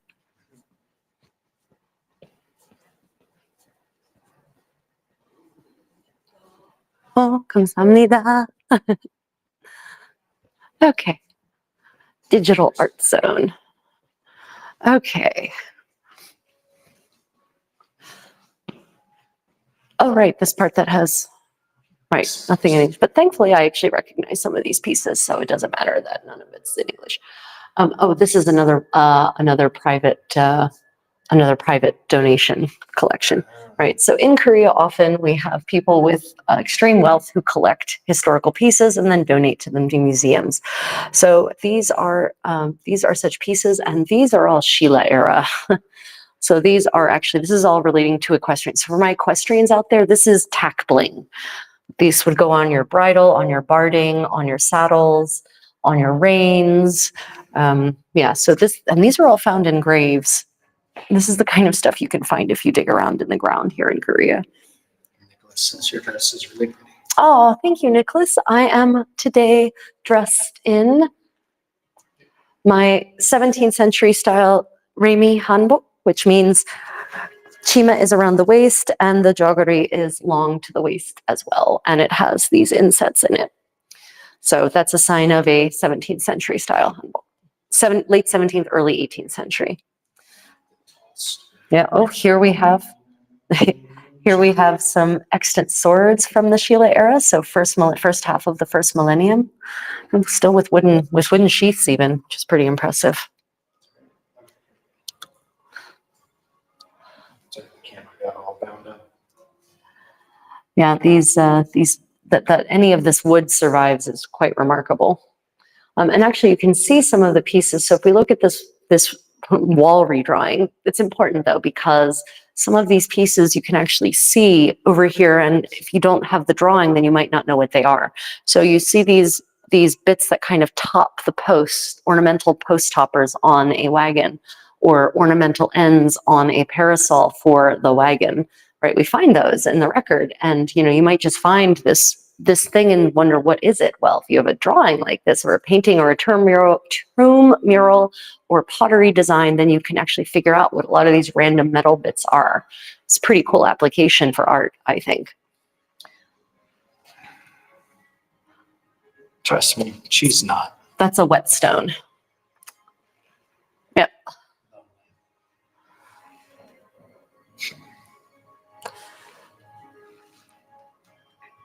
Right, so for example, we were talking about the parasol end ornaments. Those are what those scary looking hooked things actually are. And those hooks would be for securing the fabric, right? That would be the part that would catch the fabric of the parasol. And of course, no culture is complete without some good old violence. So we've got spearheads, which actually, these are bronze. So this is probably actually first millennium BC, because they had moved on to iron by the Three Kingdoms period. Yeah, bronze daggers in a scabbard. They're so beautiful. They're elegant for certain. Okay. We went the wrong way, as we always do.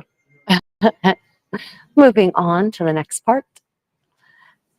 If there's any piece you all want to see more closely, let me know. Of course, if you have questions, pop them in the chat, and hopefully we will get it. The Ancient Culture Hall. So, pots, pottery. I don't know. Right. Okay. So if you come to this museum, they of course always start in prehistory, and as in many parts of the world, the prehistoric record shows a long history of human habitation and civilization. Now, what's interesting about what we don't often see, actually, so if we look at these stones here, this stone on stone thing going on here, that's a grinding stone. And that's interesting because that shows both the presence of agriculture, to be able to have grain to grind, but also that they were grinding grain into flour, which means they were making some kind of bread with it, or some kind of something. Pastry, definitely not pastry. Definitely not pastry. Unfortunately, this part of the exhibit is only in Korean, and my Korean isn't good enough, but I'm pretty certain that that's fossilized food items there, piled up, probably carbonized from being in a fire for a long, long time. So if you're into prehistory, Korea is also a place for you. Just like many places in the world, pottery sort of erupted pretty heavily by the 10th century. There's kind of pottery everywhere to be found, which shows people finding a productive use for fire other than cooking. And it's interesting when you see holes like this in ancient pottery. Even though it hasn't survived, that tells you that they had some kind of string or rope, because that's what would go through those holes. And these pottery bits don't really necessarily have the residues of the people who used them or made them, but the soft bits, the rope, that's for me, that's where things get tangible, where I really feel connected to a past people. Pottery and metal are almost too cold, but the fabrics and textiles really connect me to them. So for those of you who are into pottery, there could be some inspiration for some new shapes and new options here.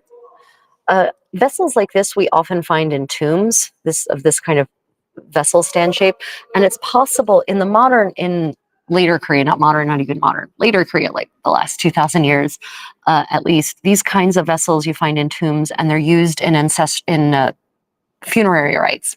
So you'd actually put food in these and entomb the food in these vessels in the tomb together, right? So that the deceased can have them in the afterlife.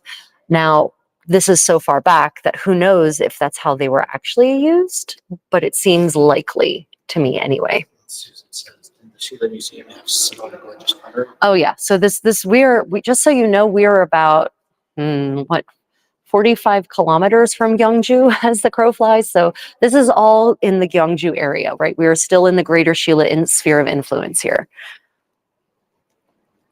For my horsey people, those scary looking piles of rust there, those are horse bits. Those are snaffle bits with a kind of pelham-esque attachment to it. So you could probably, those would be double rein bits, and you would have a lot of control over your horse by having two sets of reins, right?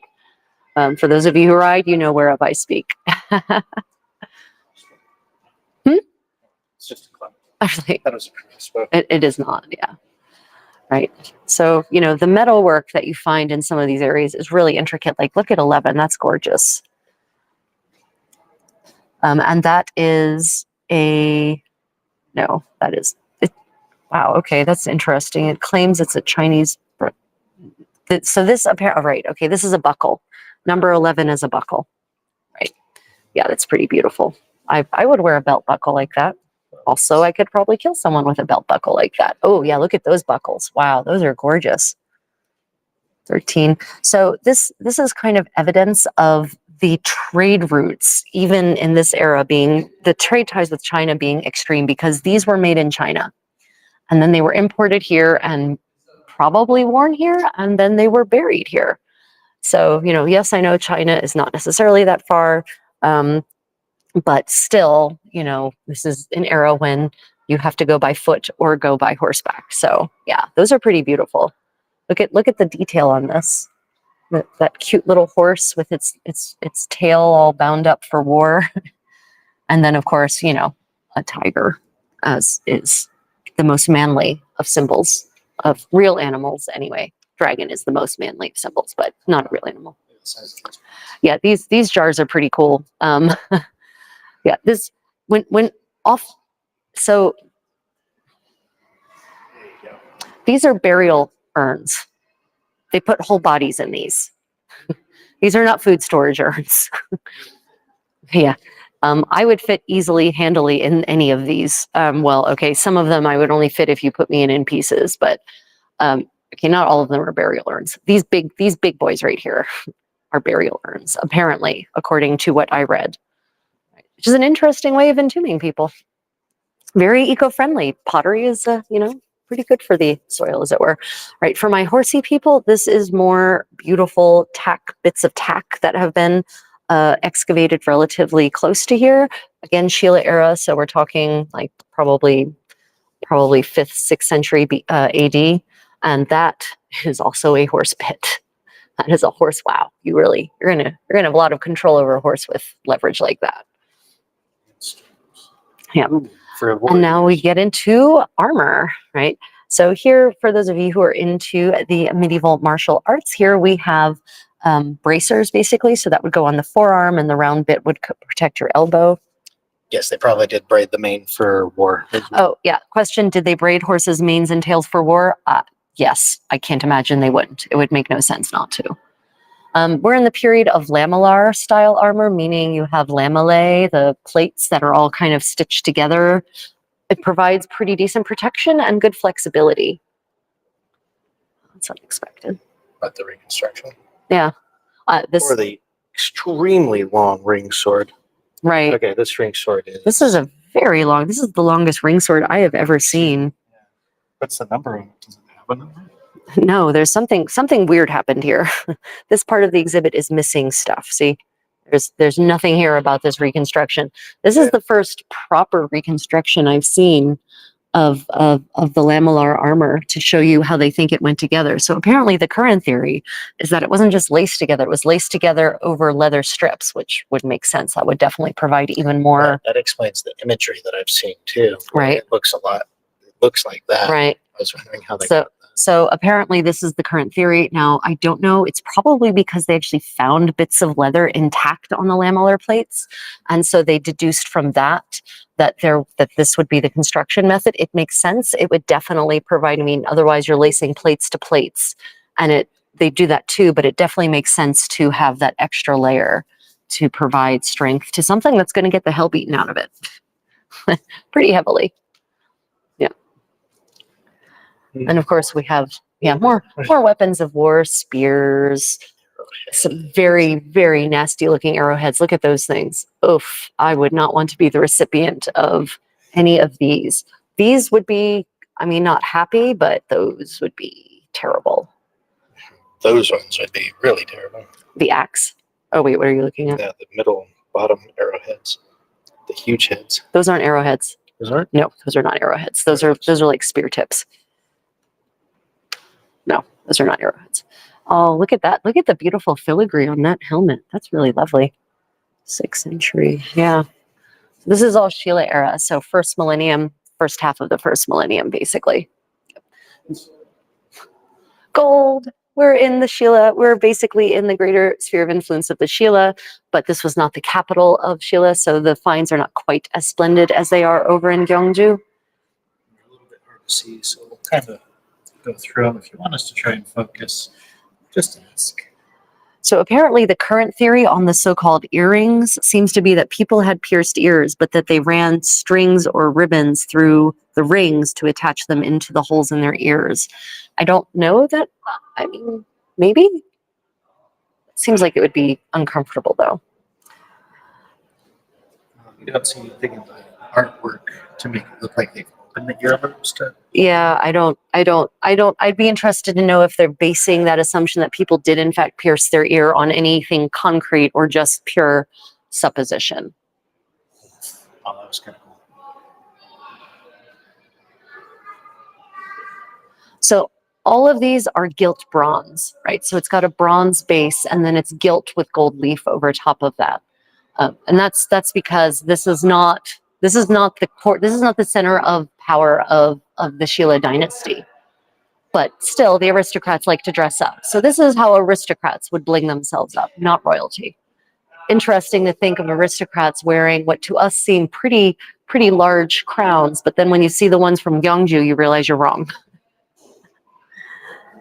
But this one is pretty cool. Check this one out.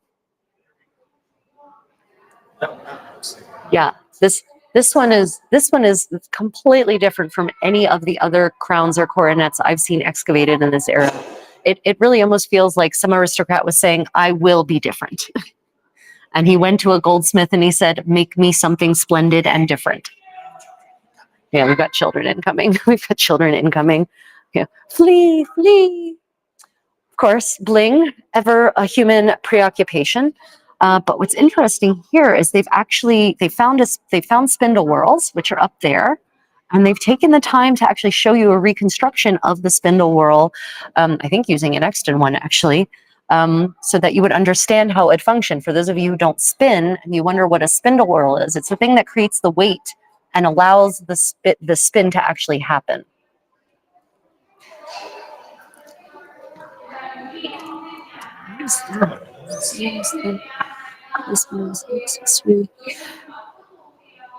So they've number 3. This is real. Wow, they actually have some interesting things here. So again, I'm always excited by the soft bits. What is included in soft bits, in case you're wondering? That apparently is part of a loom, number 3. That thing in the back. Yeah, the thing in the back, that piece, sorry, the piece of that big piece of wood that's actually part of a loom, which is fascinating. And then we have an extant bit of straw mat. And it was found at a wetland site. That makes sense. It was probably in anaerobic mud, yay bog finds. But, you know, that's so tantalizing to me because, you know, those kind of materials actually capture the oils from people's hands. And then it's like by touching that, you're touching them somehow across the centuries. And then that is a piece of textile of some kind. What are you? Threads. Those are actually threads. Oh my God. Oh my God. So exciting. Oh my God. I'm sorry. Very excited. That bit of braid looking thing, that is actually extant thread. Unfortunately, they do not provide the fiber content at all. Very sad. But apparently, where are the numbers? Why are there no numbers on anything? One of these pieces of metal has traces of fabric attached to it. And I'm going to assume it's, yeah, I think it's the belt. You can see it. Yeah, you can see it. Maybe you guys can't, but I can. On the belt buckle itself, there is a discolored part, and that must be a piece of fabric. That's very exciting because otherwise we have almost nothing that survives from this era. And for those of you who do weaving and do warp weighted weaving, back there, the little nut looking thing behind that bar, that wooden weaving bar, that is a warp weight. And so, you know, if you ever wonder, did they do warp weighted looms in ancient Korea? Hello. Hello. You're all very cute. Kyopta. Hi, ladies. Hello. Hello. Oh, kyopta. Kyopta. Hi, ladies. She just said I was pretty. When a 3 or 4-year-old tells you you're pretty, you know they're telling the truth because they don't have a lie filter. They say it like it is, or a nice filter rather. They say it like it is. Anyway, warp weighted loom weights back there. Yeah, warp weighted loom weights. That's what that little poop looking thing is. It's not poop. It's a warp weight for weaving. And for those, I guess, come to me. For those who don't know what warp weighted weaving is, we now have horizontal looms, which, you know, you work like this, and you've probably seen someone working a horizontal loom at some point in a movie or something. Anyway, warp weighted looms are upright, and basically the threads that are the warp, the part that runs like this in your fabric along the length, they're actually suspended from a beam up here, and they're held down and in place by these weights that help you maintain tension on them. That's why it's called a warp weighted loom, because the warp is actually weighted. So that bar would be the top piece. The strings would have. That bar could be the top piece, or that bar might be, it doesn't say what kind of loom that's from. They just say loom accessory. And I assume probably because they found like thread wear and tear in the wooden. It unfortunately doesn't explain why they think it's a loom accessory. They just call it a loom accessory. Yep. So I'm assuming it's because they found them in the context with, you know, the spindle whorls and the warp weights and threads and whatnot. I'm assuming that's maybe also part of the reason they assume it was part of the loom. Yeah. Okay, questions about these this is new, by the way. This was not here the last time I was here. So I'm so excited and tantalized by that little bit of fiber right there. Oh my God, that's so exciting. I'm so cute. Yeah, that's what the little girl said. Okay, here we have bling, Sheila era bling, but found locally. You've got glass beads, which would have been made in Indonesia and Malaysia, Southern Asia, basically. So those are imported. You've got jade, we've got agate, we've got some other stones, precious stones that I actually don't necessarily recognize, but these were all excavated here. There's actually a tomb park here we've never gotten to. We should get to at some point. So that'll be our next. That'll be our next live stream. The tomb park, walking through the tomb park. But they excavated the tomb park, the hill graves, and these are the things they found in them. Shoe. It's a shoe. It's a shoe. Okay, I'm excited here. So this was from the shoe exhibit that was last year, unfortunately, before I started doing this live streaming stuff, really. So footwear. This is ancient footwear. So that wooden clog, that platform shoe is exactly what you think it is. It is a platform shoe. You would wear another shoe with it, though. You wouldn't wear just that. This is to wear outside and to get you out of the muck and the mud. It is not intended to be a shoe in and of itself. So not a fashion shoe, a practical, like the ancient equivalent of a galosh 2,000 years ago in Korea, right? And then there in that mud, that is the sole, the extant sole of a straw shoe that dates to 2,000 years ago. And it ended up in the mud, in the anaerobic muck, and it basically just got preserved. And so you can actually see that the bottom of straw shoes from 2,000 years ago are almost not at all different in any way to the ones that they were making up until 100 years ago as part of regular fashion, and now they make as part of folk fashion in Korea. So that's always interesting when a technology doesn't change at all or a technique doesn't change at all. And why should it? If it works, don't fix it, right? But over here, you have combs, bits of actual wooden combs that also survived in the mud. And so this kind of fills in that picture of hairstyling and how they did it. And these combs look very similar in terms of closely spaced tines to, you know, their European cousins. Now, interestingly, that is a shark tooth necklace back there. Those shark teeth, they are part of a shark tooth necklace set that dates to about 2,000 years ago as well. I don't know about you, but I don't want to be the one to go and fish that shark using 2,000-year-old methods. Okay. Coronet. Questions? Okay. Well, we focus on this. Yes. Were nobles' golden crowns intricate and delicate? If you sneeze, would it? That's it. That's it. Okay. What? They are It would shimmer. They are intricate, but they do not feel delicate at all. They're heavy. They are not delicate. They are sturdy as hell. I have a miniature reproduction of one. I'll have to show you. I'll show you guys in my live stream, my medieval crafting party, sewing party tomorrow.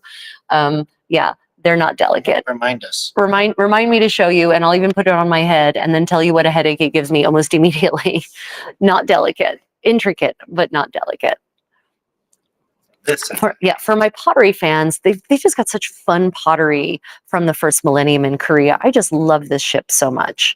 Now, they don't know why they built them, if they were votive, if they were toys that just ended up being in tomb. Maybe this was the deceased's favorite toy as a child. Oh, who knows? But if you're into pottery, into making pottery, here's some inspiration for some fun, different kinds of things you can make. But the really neat thing is this was probably built based on a real model, so it's one of the few ways that we can really tell. Yeah, so a lot of this votive pottery is the only way we know about the daily details of life. So this shows us what a ship, probably a pleasure boat, looked like in Sheila. Oh, look, everyone, we're back to duck-shaped stuff. RateMyDuck.com. RateMyDuck.com, duck-shaped pottery. But you can tell that this is local and that it is less refined than what we find in Gyeongju, in the tombs in Gyeongju. So that is an interesting thing to note. It's still cool. And I just love how shocked these ducks look. Like they seem to be shocked that they're now pottery. Like what happened? And again, the theory on why there are so many ducks in Sheila pottery is or other birds is that they were supposed to carry you to the heavens. It was supposed to carry the soul to the heavens. But who knows? Maybe people just like ducks. Duck is good. Oh, this one's so cool. Turtle. They just call this turtle-shaped pottery. They generally don't know what a lot of these pieces were actually used for. But his tail has his mouth. That's not his tail. Sorry. That's his little head. His mouth has a spout, and it's got an opening there. So theories on what it could be used for. This cute little turtle-shaped pottery. Yeah, sorry, I was going to say the horse pottery as well lets us know where a lot of the blingy pieces were. Yeah, horse pottery is great because it tells us about horse tack in Sheila and what all these little metal bits we find actually were used for. Now, this is great. Oh, yeah, because look at this. At the top, you can see that's how they do the thatch even today. Yeah, so this is what they refer to this as house-shaped pottery, house-shaped vessel. So it has an interior space, liquids could go into it, but it is actually shaped like a common person's house. And so, this is a way that they can get ideas on construction techniques because it actually has like the wooden beams on the inside have been carved into it and the wooden beams on top. And it wouldn't surprise me if maybe there weren't originally thatching, like actual thatching on this, and the thatching is gone, but the pottery frame has stayed around. And I think there's a kitty on top. Does look like a kitty. I'm going to go with kitty. No, that's definitely a kitty. It's a kitty. This is definitely a Sheila kitty. We are committing. That's a cute little kitty on top. You can tell which animal we think is superior as a companion. And then, of course, as always, the wall grave good pottery. I mean, tell you, Sheila potters, they had a racket going. They really did. Well, set up by Era. Gaia at the beginning here. Yeah, so Gaia to Sheila. Yeah, so, and also the kingdom, not just Era, but Gaia was a different kingdom, right? So Gaia was down in the Busan area, which I know seems close now, but back then it was a different kingdom. And so, you can actually see some stylistic differences. Like this is actually more ornate. If you look at that, what they would call a pottery stand, it's actually more detailed and ornate than their Sheila cousins. So if you're into pottery, Korea is definitely a place to come if you want new inspiration on what to make. Yeah. Okay. Well, I think that we'll check one more hall. We will check one more. There's one more hall. Yeah, there's one more hall. Oh, medieval culture. Unfortunately, it's mostly statuary, and it's mostly Buddhist, which is not unfortunate in and of itself. But Buddhist art tends to be very stylized, so it's not necessarily useful for picking up clues about actual clothing or accessories. But it's really beautiful, and you wouldn't really know looking at this. For example, this statuette here dates to the 8th century. Oh, okay. Did they use chamber pots? Yes, absolutely. New Rex, they definitely defecated in chamber pots. And in fact, not necessarily pottery. The upper classes had them made out of brassware. The kings, for example, had a very special one that had a very nice lid with dragons on it. And, when he would, and it would actually have this nice curve in it. So it's like butt shaped. So when you sit in it, it's kind of comfy. And then the servants would put the lid on and carry it out and dispose of the effluents, probably in some special way. The dragon dump. But in earlier periods, yeah, it was pottery, chamber pots for the win. Yeah, these are some really gorgeous pieces. 9th to 10th century. Goryeo dynasty, so 11th through 14th century. It can get a little annoying with dating in Korea because they tend to date things by dynasty, but dynasties can last hundreds of years, and there's changes across the centuries. So I do get a little irritated when historians don't try. Yeah, Joseon is literally like the 1389 until 1905 or something like that.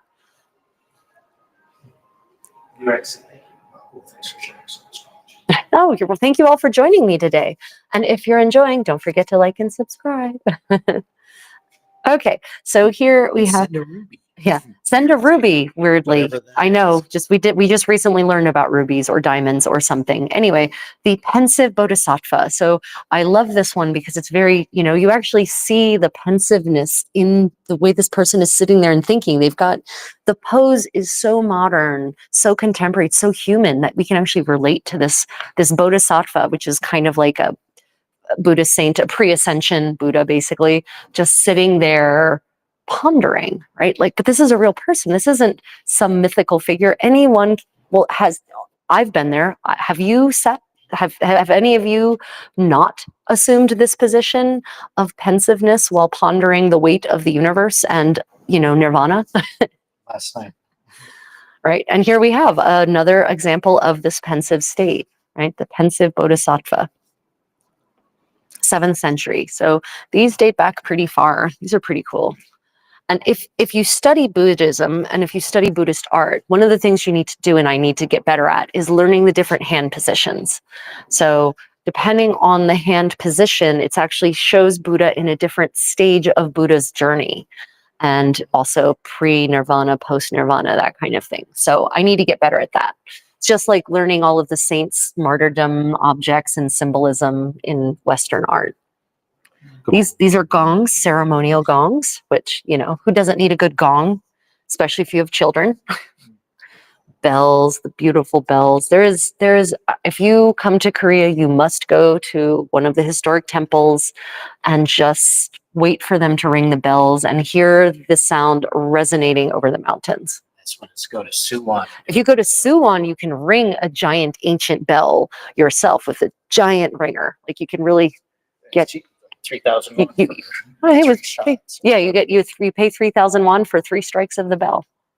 And in some Korean museums, this bell in particular, the Vajra bell, the one on the left there, they actually have a reproduction of that. I think it's at the Seoul Museum, right? The Seoul National Museum. They have a reproduction, faithful, and you can actually pick it up and ring it and hear what it's like. I just love Korea and their interactive approach to museums. I really do.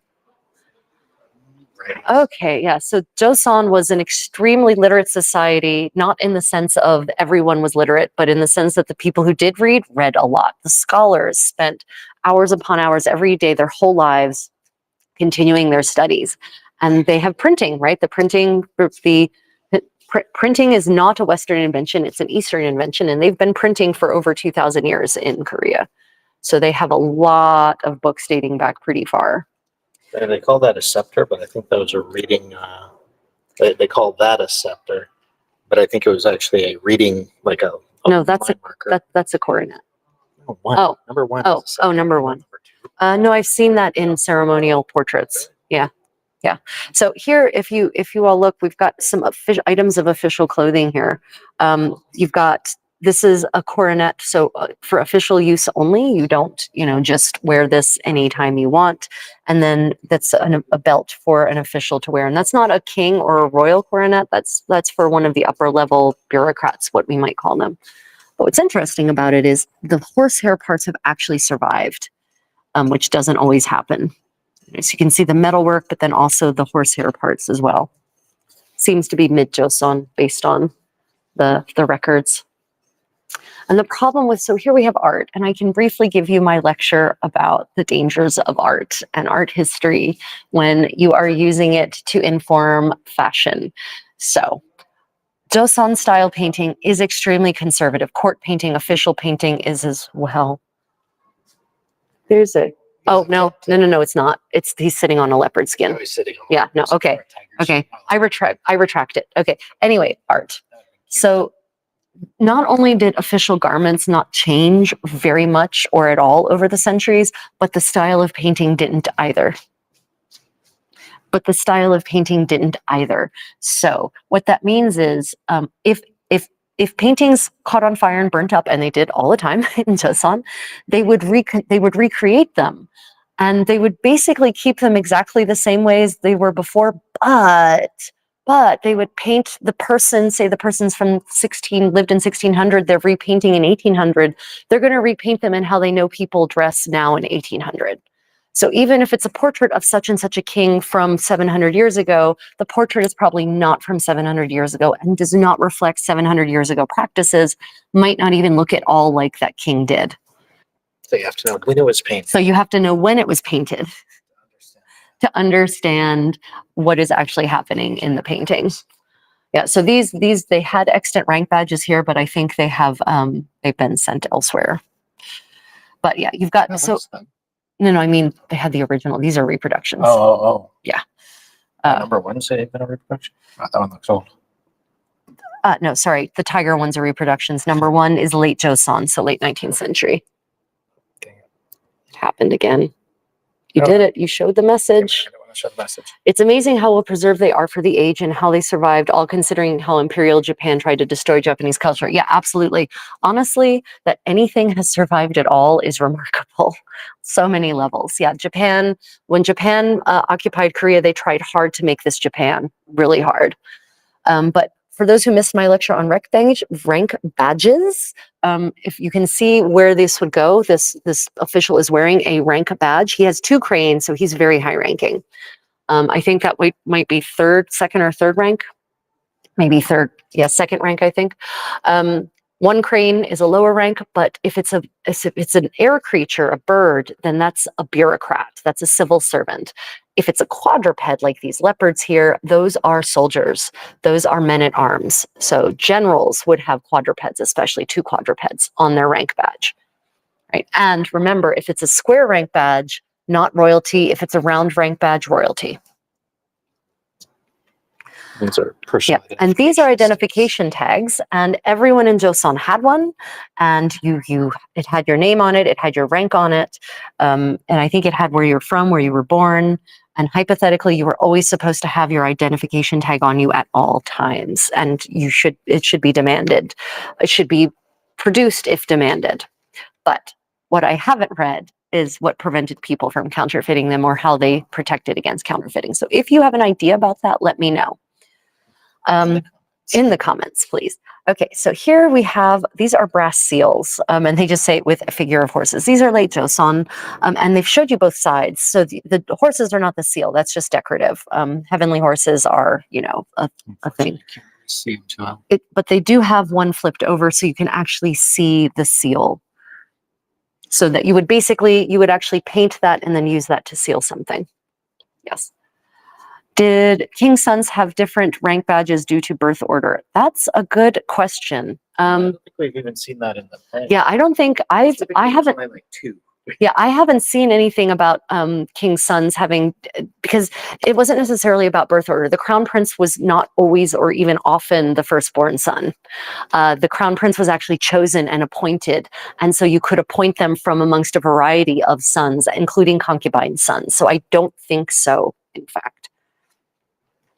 So these are ritual ewers, kundika, and I'm probably mispronouncing that because I've never heard the word said aloud, but this is all part of, these are part of incense burning, and especially used during the Goryeo period, because of course in the Goryeo period, Buddhism was still the original religion. So these are ewers and these are incense burners.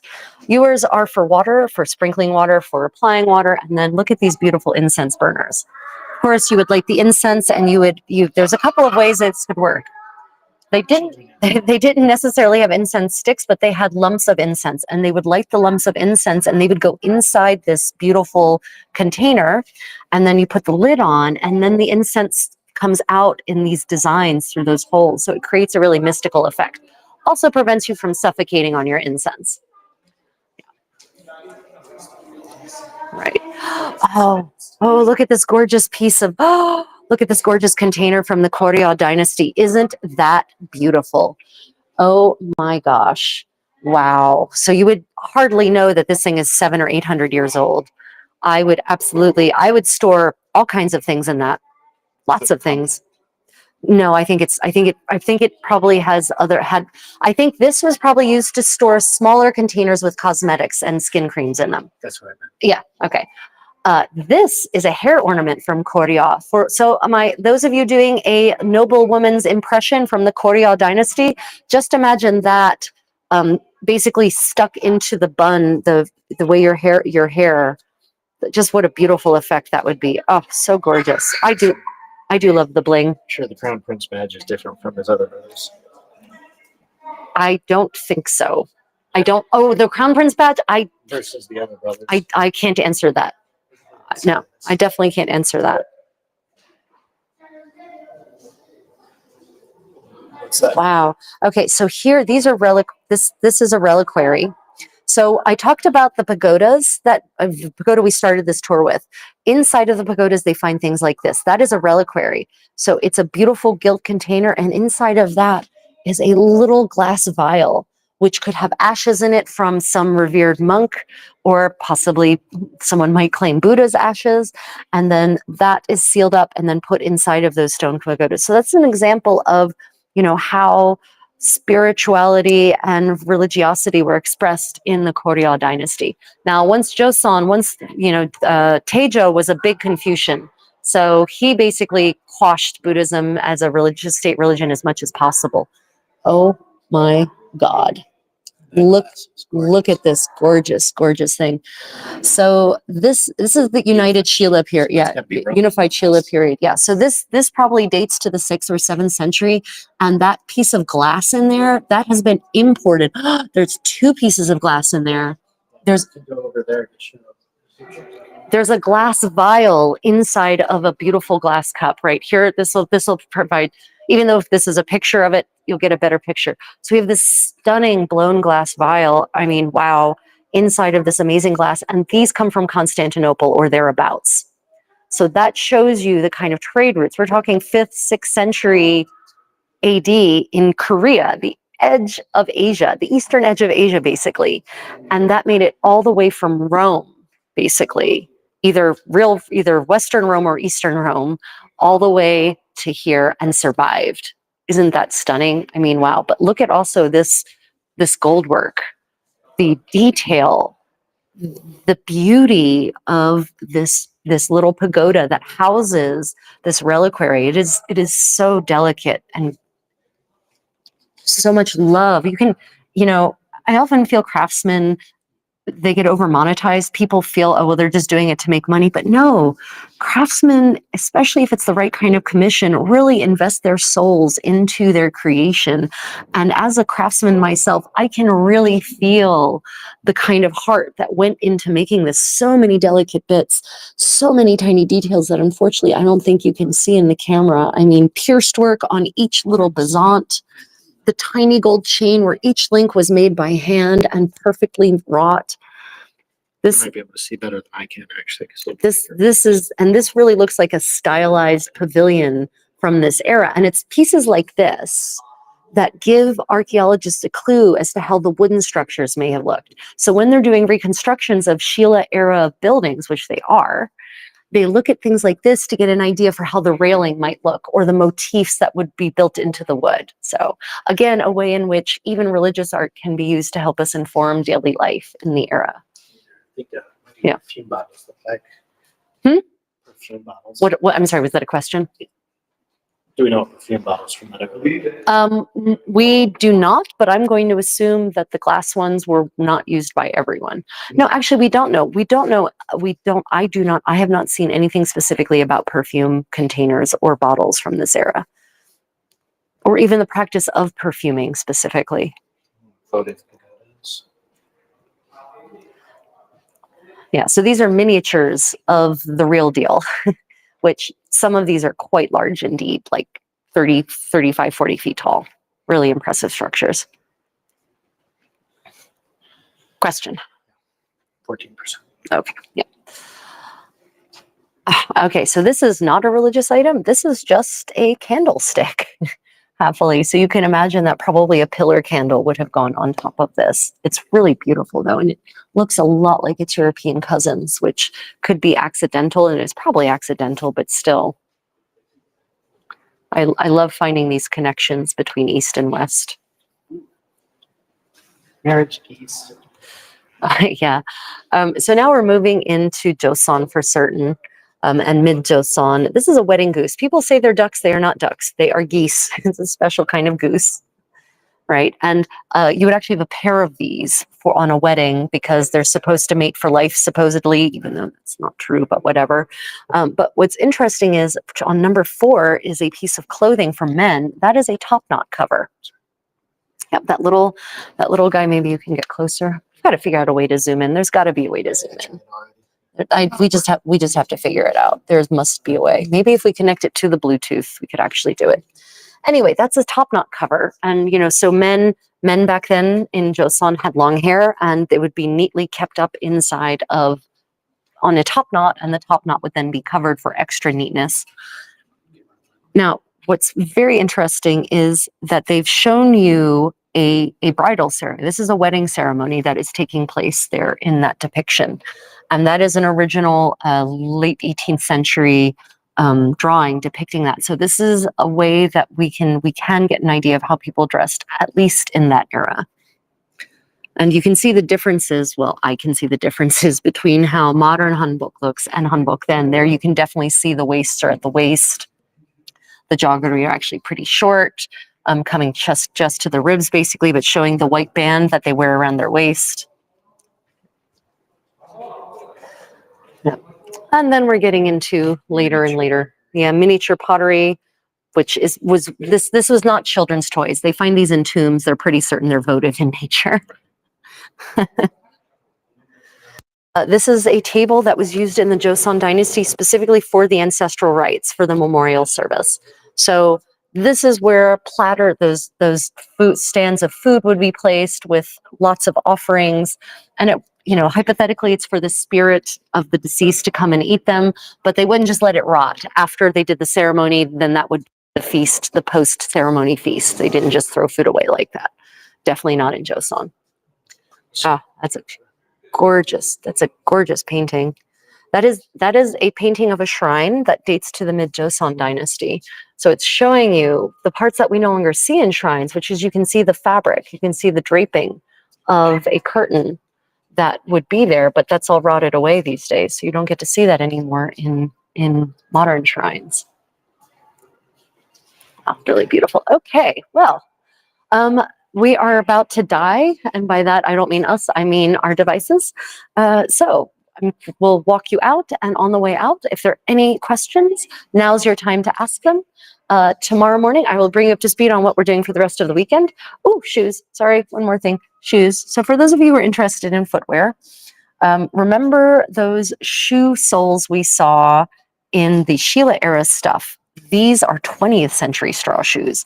Notice how similar they look. Unfortunately, I don't have the ability to teleport over there and get back here so you can get a real side-by-side. But if you remember, so similar looking, right? That's what I meant by if it works, don't fix it. And then those next to them are mid-Joseon dynasty shoes, probably men's shoes. Susan asks if the painting is on silk. The painting is on, oh yes, it doesn't say, unfortunately, but usually it is on silk. Silk seems to be the traditional painting medium for Korean paintings. This is a party cup. So you see this little guy, that piece of celadon, right? There's a little spout in the middle of it, and basically, if you pour too much wine in, it's a trick cup.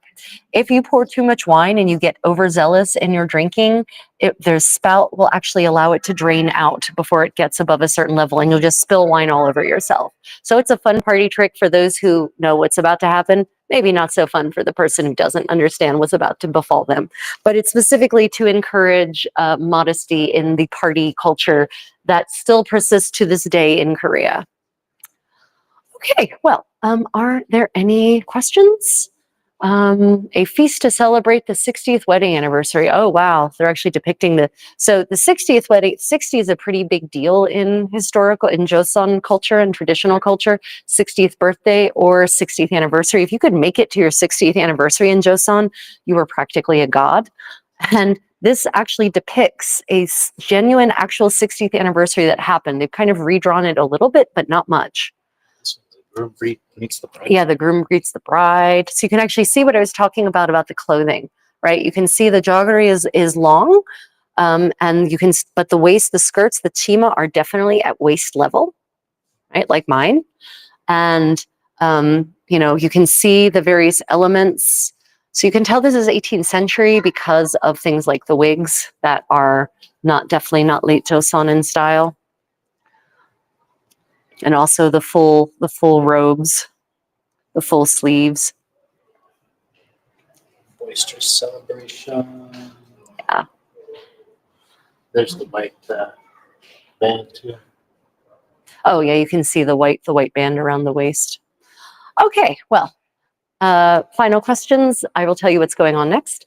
In about 18 hours, I guess, I'm going to be doing my weekly medieval sewing party. Join us. I'll be doing finger loop braiding. I'll be working on attaching lacing rings. I'll be talking about my fascinating recent learnings and just getting creative with all of you.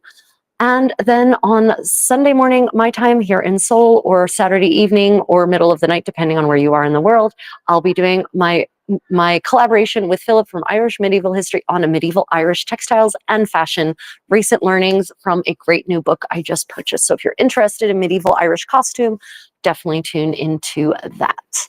And at some point this weekend, we will also be doing a couple of getting dressed videos, getting dressed medievally, European, not Hanbok, and medieval dance videos. So like and subscribe if you're interested in any of that. If you're coming in from my travel channel, we've got more travel content coming your way.